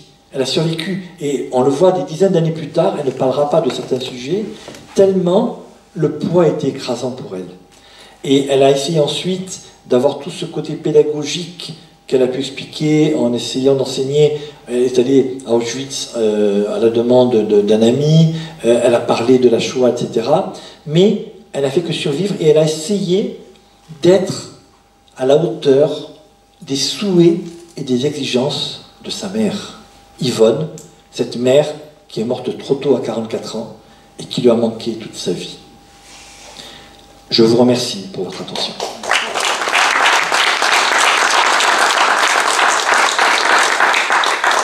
Maintenant, je compte considérablement sur vos questions, car je n'en doute pas un instant, elles seront nombreuses et variées.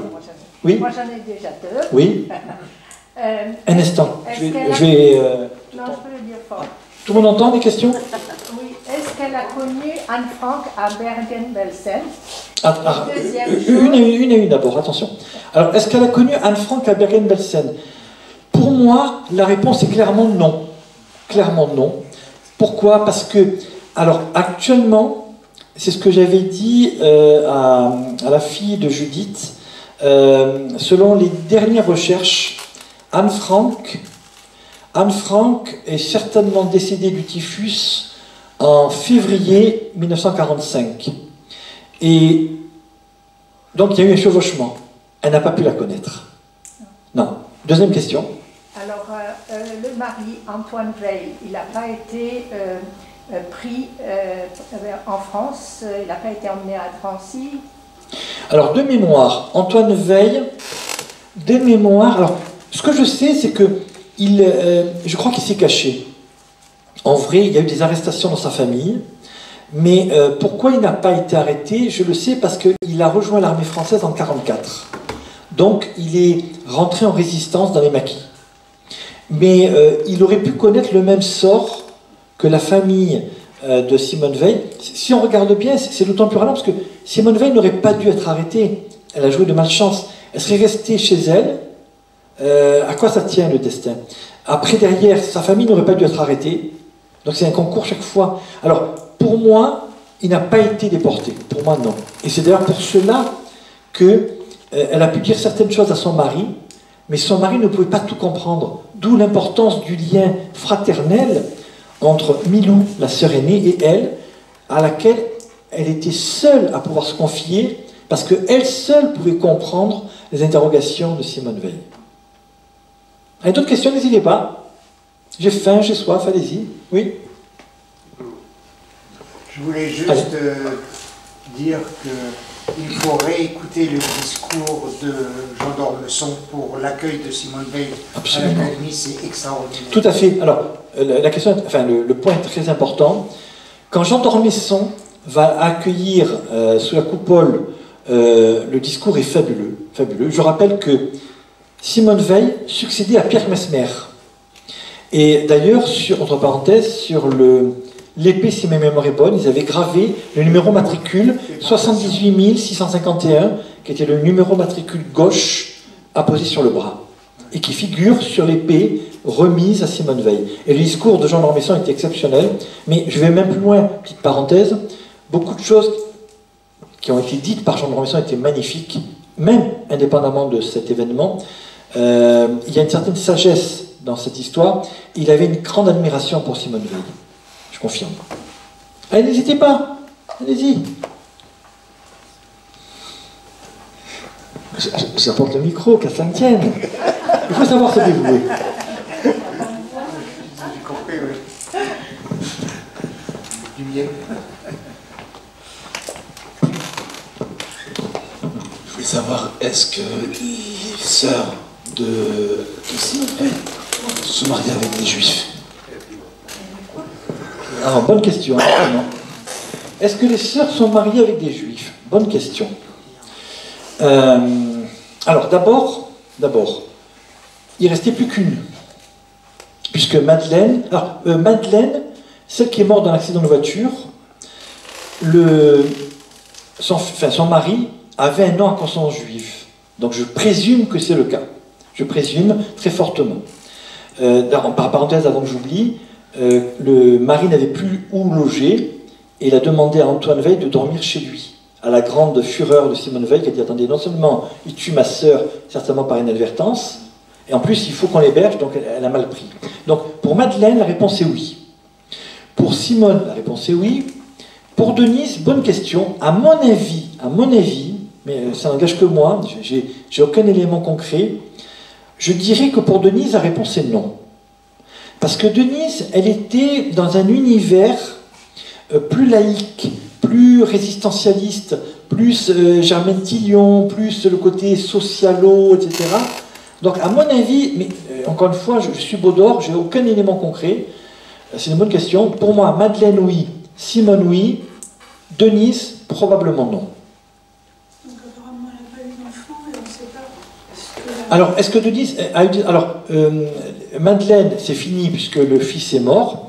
Denise a eu des enfants, mais on n'en parle pas trop. Alors, par exemple, pour les enfants de Simone Veil, alors, il y a le fils aîné qui est un grand avocat, Jean Veil. Le deuxième est mort prématurément à 54 ans. Et le troisième est devenu... Alors, il était avocat et président du Yad Vashem. C'est le troisième qui a fait un retour Bitchouva. Le troisième. Puisque... c'est le dernier et il est certainement très proche de la religion puisque j'ai vu dans la documentation sur laquelle je me suis appuyé qu'il y a eu un retour, j'allais dire, sur le tard, mais incontestable. Donc, des trois, le premier, alors après, c'est difficile de voir les conjoints, mais c'est le troisième qui incontestablement est plus religieux, incontestablement. Le deuxième, il est mort, et le premier... Je pense que le premier, il est avec une juive, je pense.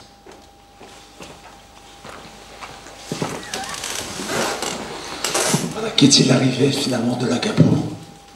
L'Agapo. Ah, c'était la capo. Quand je pensais à la voiture, je dis eh bien, c'est la colle. C'est la colle. Le problème, c'est qu'à mon avis, donc là, j'ai aucune information. Alors, j'aurais pas dû donner le micro. Non, tout simplement, alors là, je vais parler au niveau de l'intuition. Très certainement, quand il y a eu des déportations, pendant des décennies, toutes les personnes qui avaient un rôle de capot n'ont pas été inquiétées. Quand je dis capot, elle, c'était une prostituée, donc on est, j'allais dire, entre guillemets, sur des droits communs. Et ces personnes-là n'ont pas été poursuivies.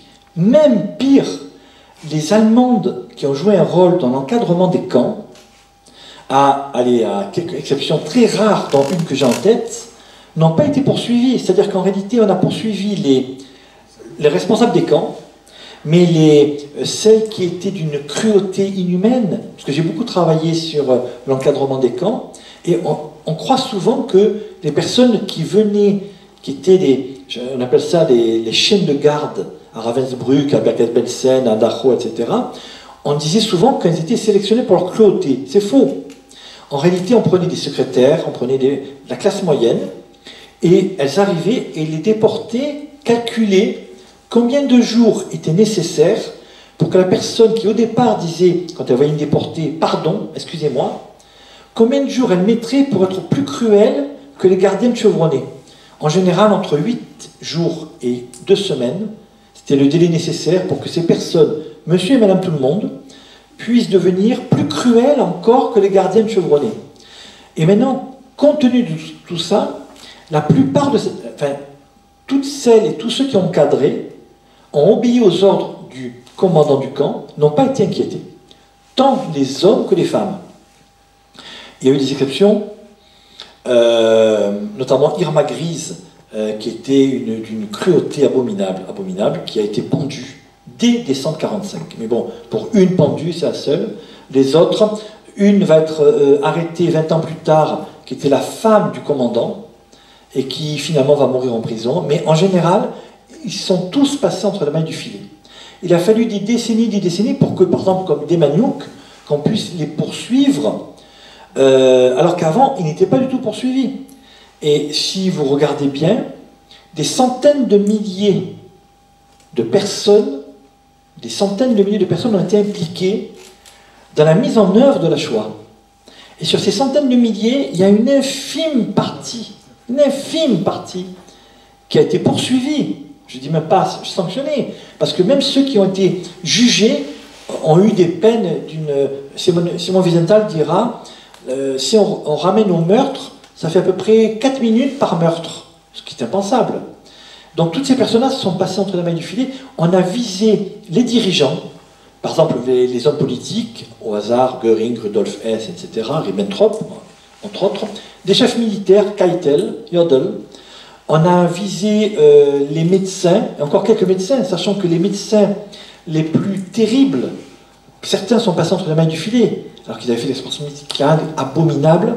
L'un est redevenu gynécologue, l'autre il est redevenu médecin avec sa plaque en son nom, au vu et au su de tout le monde. Donc, la dénazification a été très largement imparfaite. Très largement imparfaite. Et, entre parenthèses, les médecins japonais, c'est encore pire. Tous les médecins japonais qui ont fait des atrocités comme les nazis ont tous fini docteur honoris causa et sont tous morts dans leur lit. Alors qu'ils ont tué des Américains, des Chinois, des Anglais, des Néerlandais, et par milliers. Donc la dénazification, elle était largement incomplète. À mon avis, sans même connaître son destin, à cette capot, je suis pratiquement certain, c'est du 100%, qu'elle n'a pas été inquiétée. Alors, est-ce qu'elle est morte d'ici la fin de la guerre? Je ne crois pas. Elle a pu mourir dans la foulée peut-être, mais je doute qu'elle ait pu être inquiétée de quelque manière que ce soit. Avec d'autres questions, n'hésitez pas. Bon, Samy, j'ai mis 203. Oui, allez-y. Oui. Par rapport à la question sur Denise Veil, j'ai regardé sur, sur Denise Jacob, j'ai regardé sur le wiki. En 1947, elle épouse Alain Veil, dit Alain Vernet, résistant, journaliste, conseiller économique, avec qui elle a 3 enfants et 7 petits-enfants. On a une suspicion de judéité. Très bien, parfait. Voilà, donc voilà, c'est une information capitale, vous voyez. Donc finalement, elles ont toutes épousé des juifs. Effectivement, il y a plus qu'une suspicion par rapport... c'est bien, bien vu. Même Cohen, c'est pas une preuve. C'est vrai. Moi, j'ai connu par exemple une Christiane Israël, notamment. Et, enfin, sans faire un jeu de mots, parfois au téléphone, j'aime bien, les gens me disent, comment vous vous appelez, monsieur Israël? Vous pouvez appeler I-S-R-A-E-L. Ismaël, non. Israël. Israélien, Israël. Vous pouvez appeler I-S-R-A-E-L. Enfin, je dis, c'est comme le pays. Qu'est-ce que vous dites? Bon, après, je dis, c'est bon. Donc, tout est possible. Mais vous avez raison. Allez, d'autres questions? Une troisième question, peut-être? Allez, ouais, je sens que tu meurs d'envie. Je ne sais pas dire non, c'est mon défaut. Oui, non, mais c'est l'attention. Le nom du père a été perpétué, a été donné aux petits-enfants? Non, pas à ma connaissance. Jean a été perpétué. Alors André, par contre, André, le prénom du père, était le prénom du beau-père de Simone. Le père d'Antoine Veil s'appelait André. Mais à ma connaissance, non, ça n'a pas été perpétué. Est-ce que Simone Veil a eu des rapports avec Israël? Oui, alors Simone Veil a eu un rapport avec Israël pour la bonne et simple raison. Tout le monde m'entend au fond? Oui. Pour la bonne et simple... Je vais peut-être reprendre le micro.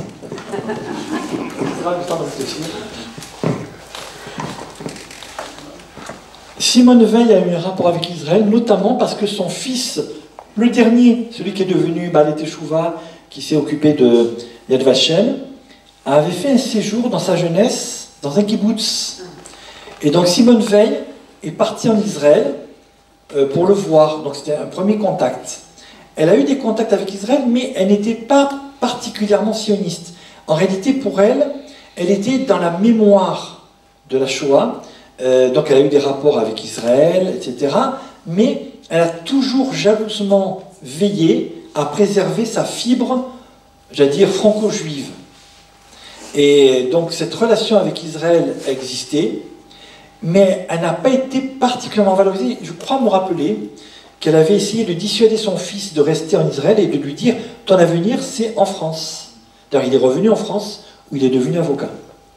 Donc c'est des relations, oui, mais elle a voulu son parcours, elle a pensé en France, dans le droit fil de sa filiation avec ses parents, qui étaient des patriotes français, où c'était véritablement la France, patrie des droits de l'homme, on a versé le sang pour eux, etc.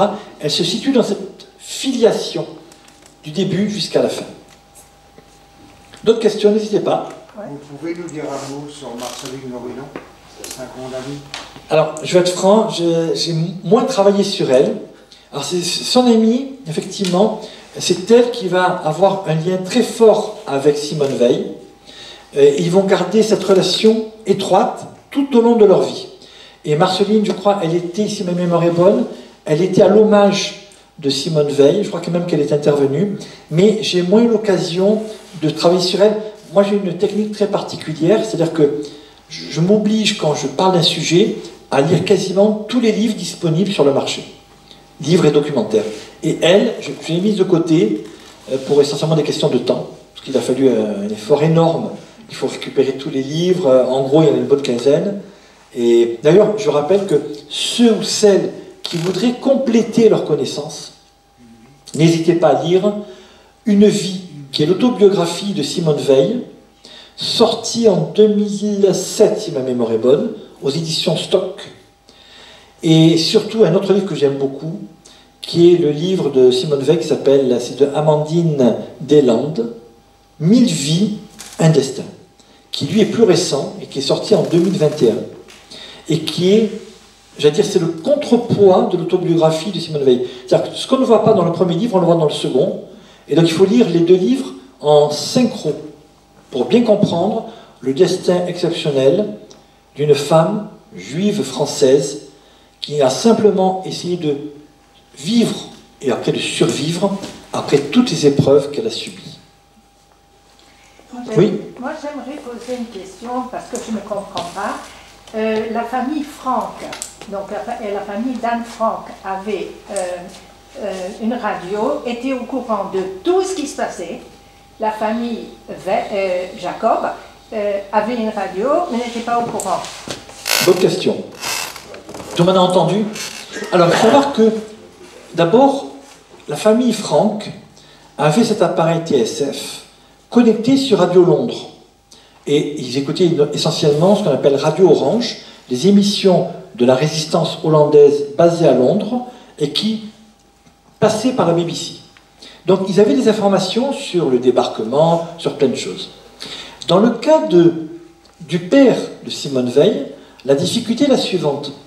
À un moment donné, comment dire, il y a eu une forme parfois d'aveuglement du père. Et la fille lui a reproché à son père, en disant, ne te fais pas recenser. Mais pourquoi? Papa, c'est la dernière, ne te fais pas recenser, c'est dangereux. Comme si elle avait une intuition. Moi, je vais prendre un autre exemple en contrepoint de ce que tu dis. À savoir, j'ai vu un documentaire sur la dénonciation, je n'ai pas gardé le nom en tête, et il y avait la petite fille qui devait avoir 8 ou 9 ans, qui était interviewée des décennies plus tard. Et on lui a dit, racontez-nous la rafle du Veldiv. Et la fille raconte, le 16 juillet 1942, les policiers arrivent et ils nous arrêtent. Et ma maman leur dit aux policiers, mais où vous nous emmenez? On vous emmène en Allemagne où vous allez travailler dans un camp de travail. Bon, ok, d'accord. Et puis, la mère et la fille sont arrêtées. Alors, je pense que... Où elles attendaient le bus, mais je ne crois pas trop. Elles sont plutôt allées au Veldiv. Et là, la maman observe qu'il y a des paralysés, des handicapés, des mutilés, des personnes très âgées qui sont arrêtées. Et la mère dit, mais attention, si on cherche des travailleurs, on ne va pas amener des gens de 90 ans, 95 ans travailler, ça n'a pas de sens. On ne va pas faire venir des enfants en bas âge. Donc, on nous ment. Et la mère dit à la fille, oui c'est ça, écoute, sauve-toi et moi je te rejoins. La fille va se faufiler et le policier lui dit, qu'est-ce que tu fais là? Moi je suis une enfant non juive et je venais accompagner voir mon ami qui a été déporté. Bon allez, va-t'en. Elle s'en va. La mère et la fille vont être sauvées. Par un esprit critique là-dessus. Mais là il y a eu un esprit critique très développé. Par contre, dans le cas du père de Simone Veil, c'était le fait de dire que un ordre, même ignoble, d'un gouvernement, entre guillemets, légal, on respecte la loi, même quand la loi n'est pas logique. Sauf que sur la radio, elle n'était pas d'accord, mais il s'est fait recenser. J'ai retrouvé des juifs qui ont refusé de se faire recenser. Et qui, du coup, sont passés entre les mailles du filet. Et même là, il y a une injustice, parce que les juifs français qui ne se sont pas fait recenser avaient statistiquement plus de chances de passer entre les mailles du filet. Par contre, en juin 1940, quand la préfecture de police avait dû évacuer en catastrophe les fichiers qu'ils tenaient sur les étrangers et qu'ils ne voulaient pas voir tomber entre les mains des Allemands, ils ont mis ces fichiers sur 2 péniches. Une des 2 péniches a été bloquée. Elle n'a pas pu avancer. Ils l'ont coulée, mais les Allemands ont réussi à récupérer les fichiers. Donc les Allemands ont eu en possession, parce que je me suis dit, mais comment ils ont fait les Allemands pour avoir les adresses, les prénoms, etc. Ils avaient les fichiers récupérés des renseignements généraux français qui avaient interné souvent ou qui avaient listé les étrangers, les juifs étrangers en 39-40. Et ce sont ces fichiers-là qui ont servi pour la déportation. Par contre, les juifs français qui, eux, n'étaient pas fichés, s'ils aient échappé à la dénonciation ou à la malchance ou autre chose, avaient statistiquement plus de chances, même si ce n'était pas valable, c'est pas une loi, mais en probabilité, je rappelle que les 3/4 des juifs français, les 3/4 des juifs en France ont été sauvés. Et comme a dit Serge Klarsfeld, ont été sauvés non par Vichy, mais par les Français. Et c'est un des taux les plus élevés. Je rappelle que, par exemple, aux Pays-Bas, c'est un carnage. Je crois qu'il y a eu sur 140 000 juifs, 110 000 déportés. Il y a le Danemark qui est un cas particulier, où la quasi-totalité de la population a été sauvée, et même les juifs danois qui ont été déportés, le gouvernement danois a exigé qu'un homme du gouvernement danois soit délégué à Theresienstadt pour vérifier qu'il ne se passe rien de mal pour eux. Et les seuls qui sont morts de maladie ou de vieillesse. Mais c'est-à-dire qu'on voit le comportement radicalement différent entre les deux. Et en France, il y a eu... Alors, moi j'ai appris, parce que je ne savais pas au départ, des dizaines de milliers de juifs ont vécu à Paris et ont sauvé leur vie. Alors, ils n'ont pas été inquiétés. Donc, il y a eu des cas particuliers. Nice a été terrible, terrible, parce qu'il y avait énormément de dénonciations, il y avait des physionomistes autrichiens qui étaient là et qui traquaient les personnes. Et donc, la Gestapo, en tout et pour tout, quand je dis Gestapo, c'est tous les services réunis. C'était 3000 personnes en France, 3000. C'était pas assez pour pouvoir faire les déportations sans l'aide de la police française de l'époque.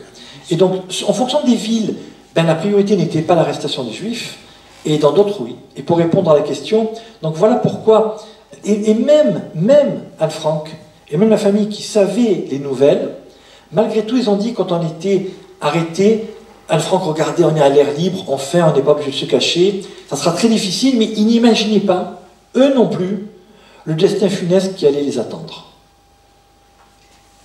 Oui. Est-ce que dans tout ce parcours politique, est-ce qu'à un moment ou à un autre, le fait qu'elle soit juive l'a servi ou desservi? Alors, bonne question, tout le monde a entendu. Le fait qu'elle soit juive, est-ce que ça l'a servi ou desservi? Alors, je vais être franc. Ce qui l'a beaucoup desservi, avant tout, c'est que c'était une femme. Et il y avait un côté misogyne très élevé, très fort. Par exemple, son directeur de cabinet avait donné ordre à ses propres collaborateurs qui étaient sous sa direction de ne pas lui parler. Une autre fois, elle devait aller dans un restaurant, eh bien, on lui avait dit, ben, vous allez toute seule, on paye l'avance le repas, mais ne nous cassez pas les pieds. Et puis, il y avait des comportements très machistes, en quelque sorte. C'est surtout en tant que femme qu'elle a souffert. Il y avait tellement peu de femmes que la judéité n'est pas rentrée en ligne de compte, mais on lui a dit, mais une femme ici, mais qu'est-ce qui se passe? C'est pas normal. Je veux dire, elle s'est trompée. Donc il y avait ce côté très, vraiment rétrograde. Et ça l'a desservi. Oui, tout à fait. D'autres questions, n'hésitez pas. Samy, peut-être, entre-temps. Judith. Comment elle a vécu le probable problème de conscience d'avoir provoqué la déportation de sa famille? Ça l'a anéanti, effectivement. Je me suis posé la même question. Elle en parle dans ses livres? Alors, elle en parle. Elle dit d'ailleurs, quand je dis qu'elle est morte 2 fois, j'ai cité un peu ses propos. En réalité, elle a été anéantie à la mort de sa mère. Parce que la mère, c'était vraiment la colonne vertébrale de la famille. Et le fait de dire que, indirectement... Alors, c'est ambigu parce que selon les sources, parfois la famille sortait en ayant confiance dans les papiers d'identité trafiqués. Après, le problème, c'est que, autant pour le bac, elle a passé sous son nom, elle n'était pas obligée de faire la fête avec les amis, et à ce moment-là, elle ne serait pas sortie, et là, elle a culpabilisé à fond, d'où le fait d'avertir son ami non juif, enfin, l'ami, c'était pas son ami, c'était un collègue en question, et avertissait. Et en plus, alors là, elle est arrêtée, elle contribue à son corps défendant à l'arrestation de toute la famille. Là, ça a été très dur pour elle. Et... Mais elle a su que c'est... Oui, elle a su parce que la famille lui a dit, elle a rejoint Simone Veil de suite, enfin, très rapidement à Excelsior. Et qu'est-ce qui s'est passé? Ben voilà, elle a eu une descente. Elle a fait le lien. D'un côté, l'ami devait avertir la personne dans l'immeuble, et comme par hasard, ils sont arrêtés dans la foulée, coïncidence trop troublante. Elle a très mal vécu cet événement. Elle aurait pu le surmonter si tout le monde était sorti indemne. En plus, elle a très mal vécu le fait de dire à son frère, Jean, écoute, reste en France dans l'opération Todt, etc. Ne viens pas avec nous. Et là, parce qu'il aurait été avec elle, qui sait bon, peut-être qu'il serait mort dans le traitement, mais elle était tellement forte, Simone Veil, tellement rebelle, tellement impertinente dans certains cas, qu'elle aurait pu dire, moi je veux la survie des femmes et de mon frère. On ne sait pas, on ne refait pas l'histoire. Mais là, elle va culpabiliser pour son frère. Elle va culpabiliser, elle ne savait pas l'histoire que son père l'avait salué, elle n'a pas remarqué, et qu'il s'est fait arrêter, mais elle s'est dit, le père est arrêté, il est mort, il ne serait pas mort sans moi. Et ensuite, deuxième élément, culpabilité avec la sœur, Madeleine. Parce qu'elle invite, et c'est de retour de chez elle qu'elle meurt. Bon, elle en voulait surtout au mari. Et ça l'a anéanti. Autant elle a pu parler des dizaines d'années plus tard de la Shoah, revenir à Auschwitz, faire des témoignages, y compris à la télé, dès 1976, autant elle n'a pas pu parler de la disparition de sa sœur, qui l'a traumatisée totalement. Et elle dira, ça m'a détruit. Et après, je n'ai fait que survivre. Et ça a été terrible. Et elle n'en parle pas. Alors, elle va en dire quelques mots dans le livre. Le deuxième livre, celui de 1000 vies, un destin de 2021, d'Amandine Deslandes, en parle davantage. Mais j'imagine, je me mets à sa place, le choc, ça peut être, elle a hurlé, je veux dire, c'est comme si on lui arrachait une partie de son être, de sa personnalité, de son âme. Autant sur l'histoire, à la limite, elle a fait ce qu'elle a pu, elle a été héroïque, elle a demandé à la capo de sauver sa mère, sa sœur, etc. Ok, très bien. Après, c'est l'histoire, bon, la Shoah, elle était pour rien, mais dans le cas de la sœur avec qui elle était presque fusionnelle, la seule qui pouvait la comprendre, elle avait que 28 ans, c'est jeune, la sœur aînée, c'est peu. Et ça l'a détruit. Et juste après, elle va reprendre le travail, elle va dire, je vais vivre ma vie. Je ne vais pas la vivre par procuration, je ne vais pas sacrifier ma vie pour mon mari, parce que son mari avait de bonnes études, et elle ne voulait pas reproduire le cas de sa mère. Sa mère a bloqué des études de chimie pour son père. Et là, entre parenthèses, le père était plutôt de droite, et la mère lisait les journaux de gauche en cachette. Et elle s'est dit, je vais accomplir ce que ma mère n'a pas réussi. Mais la disparition de sa sœur a été... Je n'ose même pas imaginer l'immensité du chagrin. Et ça, peu de gens le savent, parce qu'on parle de Simone Veil, la femme politique, etc., mais on a oublié la série d'épreuves ininterrompues et qui se termine même pas d'ailleurs, qui continue avec la mort de son fils, et qui continuera avec la mort de Denise, qui était devenue la confidente, sur le tard, et la mort de son mari la même année, 2013, soit 4 ans à peine avant sa propre disparition. D'autres questions, n'hésitez pas, oui.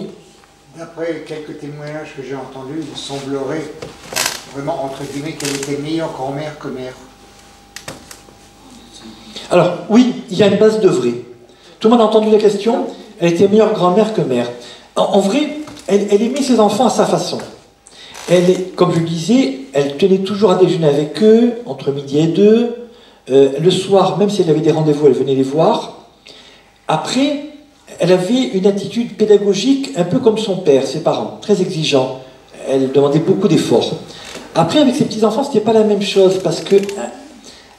oui, c'est vrai que souvent les grands-parents sont très tendres avec les petits-enfants, mais je pense qu'elle avait beaucoup travaillé, donc les enfants la voyaient peu, mais elle aimait vraiment, profondément ses enfants, profondément. Et ses enfants le savaient.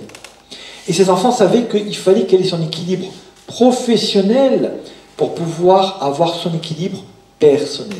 Mais forcément, oui, pour les petits-enfants. Mais ça a été une bonne mère exigeante et qui surtout a été un exemple pour ses enfants. D'ailleurs, elle était dans le droit et au moins 2 sur 3 des enfants étaient dans le droit aussi. Allez-y, encore une autre question. À qui va peut-être? Personne, une dernière? Oui, allez-y.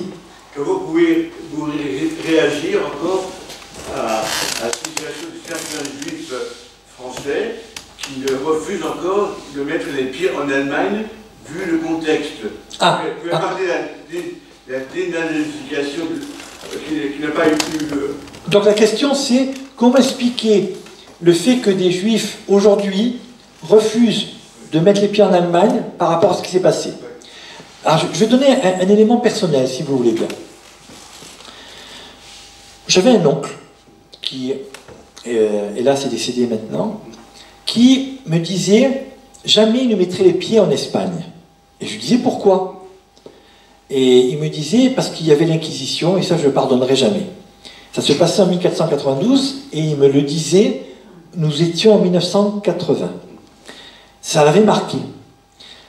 Alors, moi ce que je peux dire en tant que passionné d'histoire, les Allemands d'aujourd'hui, et encore je suis prudent parce que il y a le pour et le contre. Quand j'étais en vacances, j'ai connu des germano-suisses. Et j'ai senti, quand je disais Israël, parfois il y avait une sorte d'appréhension pour ceux qui étaient du côté allemand. Pour moi qui ai visité l'Allemagne plusieurs fois, je dirais que les Allemands d'aujourd'hui ne sont pas les Allemands d'hier. Et je juge chaque individu, chaque Allemand, en fonction de ce qu'il est, pas de sa naissance. Vous voyez, on disait pour la Shoah, les Juifs ont été tués, non pas pour ce qu'ils faisaient, mais pour ce qu'ils étaient. Et je ne peux pas moi-même, en tant que Juif, faire le contraire. C'est-à-dire que pour moi, je tire les leçons de l'histoire. Donc moi, j'ai fait le... Après, je peux comprendre que des personnes ont refusé de parler allemand après ces événements. à partir du moment où ils l'ont vécu. Quelqu'un qui l'a vécu, qui a ce traumatisme, je peux le comprendre, parce qu'on n'imagine pas le traumatisme complet. Tous ceux qui ont survécu à la guerre, les dépressions, les mauvais traitements parfois aux enfants, les suicides, ça a été épouvantable, parce que c'est du vécu indescriptible. Là, on a, encore, je me suis censuré, il y a des détails que je n'ai pas racontés, que Simone Veil raconte, mais on se demande comment elle a fait pour tenir. Et encore, elle a été déportée en 1944. Ceux qui ont été déportés en 1942, qui ont vécu 3 ans dans ces conditions, comment ils ont fait? Comment ils ont fait? C'est impensable. Il y a une telle... rappelez-vous ce récit que raconte Primo Levi. Mais pourquoi vous faites ça? Et le capot lui dit, ici, il n'y a pas de pourquoi. Donc imaginez le traumatisme que ça peut représenter et qu'on ne peut pas décrire. D'ailleurs, Simone Veil le dit, si on veut comprendre la Shoah, il faut comprendre l'odeur qu'il y avait dans les camps. L'odeur. Et c'est une odeur tout à fait particulière. Et quand elle a écrit ça, j'ai compris. Après, qu'un survivant ne veuille pas parler allemand, ne veuille pas retourner, c'est tout à fait normal. Personnellement, ça n'engage que moi, je pense qu'à un moment donné, et c'est le choix qu'avait fait Simone Veil de revenir, d'accompagner son mari et de revenir à Wiesbaden puis à Stuttgart, c'est de dire, bien non, la paix est revenue, je reviens en Allemagne. Je n'ai pas honte à revenir en Allemagne, c'est pas à moi de m'excuser, c'est pas à moi de regretter, c'est nous les vainqueurs, on revient. Et elle a pu faire sa catharsis dans ces conditions, c'est-à-dire qu'elle a réussi un petit peu à, j'allais dire, détruire ses démons à ce moment-là. Mais ça demande une force énorme, énorme. Après, on peut dire la même chose pour d'autres pays, je pense notamment à la Pologne, quand il y a le pogrom de Kielce en 1946, où les survivants de la Shoah sont tués. Je pense notamment aux rescapés de Sobibor, où une partie importante des rescapés de Sobibor, qui est le seul camp d'extermination à avoir connu une évasion aussi massive, qui a réussi d'ailleurs, eh bien, ils ont été tués par la population autochtone, pour une bonne partie, ou dénoncés, ou livrés. Donc, je peux comprendre le traumatisme. Après, à chacun de trouver sa propre voie. Pour autant qu'il s'agisse de personnes qui ont vécu ces événements. Je pense que celui ou celle qui est né 1, 2, 3 générations plus tard, le problème ne se pose pas dans les mêmes termes, à mon avis. Mais ça n'engage que moi. Oui? Est-ce que vous pensez que si elle n'avait pas été totalement juive à l'intérieur d'elle-même, elle aurait eu cette même carrière politique? Bonne question. Est-ce que si elle ne se sentait pas profondément juive, mais juive laïque en tant que telle, est-ce qu'elle aurait eu la carrière qu'elle aurait eue? Je pense que ce qui a compté plus que sa judéité, me semble-t-il, c'est l'univers familial dans lequel elle a baigné. C'est-à-dire que les parents lui ont inculqué une culture juive, même si eux-mêmes n'étaient pas religieux. Et cette culture juive de la mère, voilà, culture juive du père, et c'est cette force-là, héritée de son père et de sa mère, qui l'a aidé à surmonter les épreuves. Et je sais que, franchement, je ne sais pas comment... qui aurait pu tenir à sa place? C'est cette force-là qui l'a tenue, et surtout le fait que les premières années, il y avait sa sœur avec elle. Elle aurait été seule survivante, je pense que ça aurait fini en dépression nerveuse, et elle n'aurait pas pu tenir. Elle a eu sa dépression d'ailleurs. Elle a eu des crises de nerfs, et ensuite elle a pu surmonter, mais parce qu'il y a eu cet univers qui a été en partie reconstitué. Est-ce qu'il y a une résilience quand même qui est spécifique? Oui, je pense. Après, il y a eu d'autres résiliences. Je pense à d'autres personnes comme Simon Wiesenthal qui ont trouvé leur propre résilience. Mais chaque cas est particulier parce que le problème numéro 1, c'est que la Shoah a détruit même les survivants. C'est-à-dire que quand on passe par une épreuve pareille, c'est vraiment terrible. Il y a eu des parents qui ont vu leurs enfants mourir, des enfants qui ont vu leurs parents détruits. Il faut imaginer, quand on voit qu'aujourd'hui, il y a des cellules psychologiques, dès qu'il y a quelque chose de grave dans un lycée ou ailleurs, on fait attention, ils n'ont rien eu. Ni psycho, ni psychiatre, ni accompagnement, rien. Et les déportés raciaux, quand ils sont revenus, c'était froid avec eux. Écoutez, monsieur, nom, prénom, aucune parole aimable, il n'y avait rien. Comme s'ils étaient de trop. Ils viennent, leur bien a été spolié, c'est pillé, voire ils ont été squattés par les propres dénonciateurs. Et vous avez du mal ensuite à dire, mais attendez monsieur, mais c'est à moi, comment c'est à vous? Vous êtes revenu, estimez-vous heureux. Il a fallu des procès pendant des années, et encore des années, pour qu'ils puissent récupérer leurs biens. Je rappelle qu'on est encore pour les œuvres d'art, et c'est pas fini.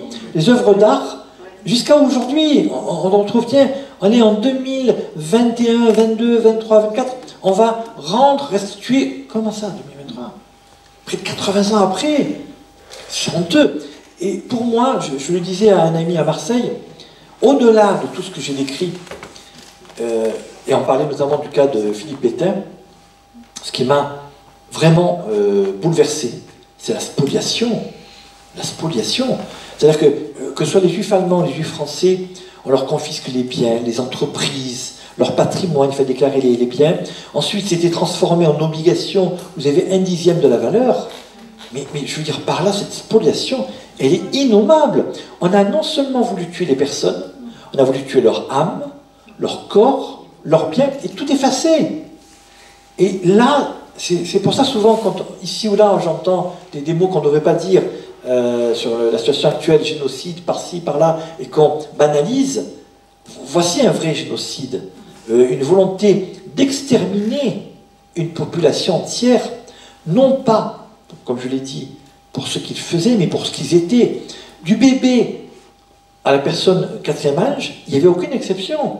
Il n'y avait pas d'exception là-dessus. On a tué même des juifs qui étaient convertis au catholicisme.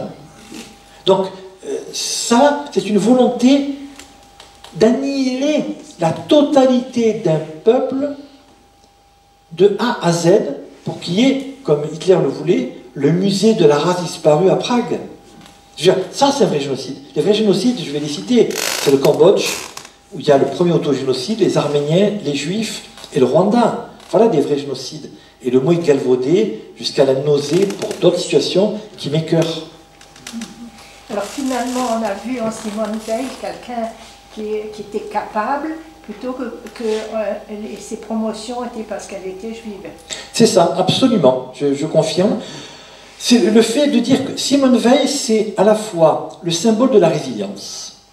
C'est aussi le fait d'une femme qui a vécu dans son temps. C'est un personnage qui a accompagné, j'allais dire, l'acquisition des droits, qui faisait preuve d'humanisme, y compris au niveau pénitentiaire, au niveau des affaires civiles, qui avait son propre caractère. Attention, une fois, un témoin racontait qu'elle mettait le chauffage à 16 degrés. Et les collaborateurs disaient, excusez-moi madame, mais on a froid. Il dit, alors, chez moi c'est 16 degrés aussi, hein, donc ne vous plaignez pas. Donc elle était très, très particulière. Mais elle avait ses colères légendaires et ses amitiés légendaires. Mais au-delà, moi je dirais que Simone Veil, c'est un personnage intègre. C'est un personnage, j'allais dire, comme on en voit peu aujourd'hui, sans qu'il y ait un jugement de valeur. C'est un personnage qui ne venait pas de la politique. Elle n'a rien cherché. Elle venait de la société civile. Ensuite, on l'a nommée, on a fait appel à elle, sans qu'elle cherche à aucun moment la carrière politique. Et c'est resté une femme libre, du début jusqu'à la fin. Je ne suis pas tout à fait d'accord sur tous ses choix, notamment sur 2 choix télévisuels qu'elle a fait, mais globalement, c'est une personne, comme on dirait, entière. Et c'est cette personne entière qui a été valorisée par le passage au Panthéon, par le président actuel. On ne sait pas que son souci de l'autre est plus important que tous les hommes politiques qu'on peut voir. Alors, à la fois, pourquoi le souci de l'autre? Il faut préciser, elle a vécu l'injustice, donc elle n'a plus toléré l'injustice pour les autres. Pourquoi elle s'est investie dans le côté pénitentiaire? Ça lui a rappelé ses souvenirs. Pourquoi elle s'est investie en Algérie? Ça lui a rappelé ses souvenirs. Pourquoi elle a lutté pour la loi sur l'adoption? Pour éviter tout ce qui est iniquité, injustice. Donc elle a appris à se servir de ce qu'elle a vécu. C'est ça. Elle a appris absolument... En vrai, elle a fait une sorte de tikkun, une réparation. C'est-à-dire qu'elle a réussi d'une épreuve grave qu'elle a vécue à en tirer toute la force pour la mettre au service des autres. Et ça c'est magnifique.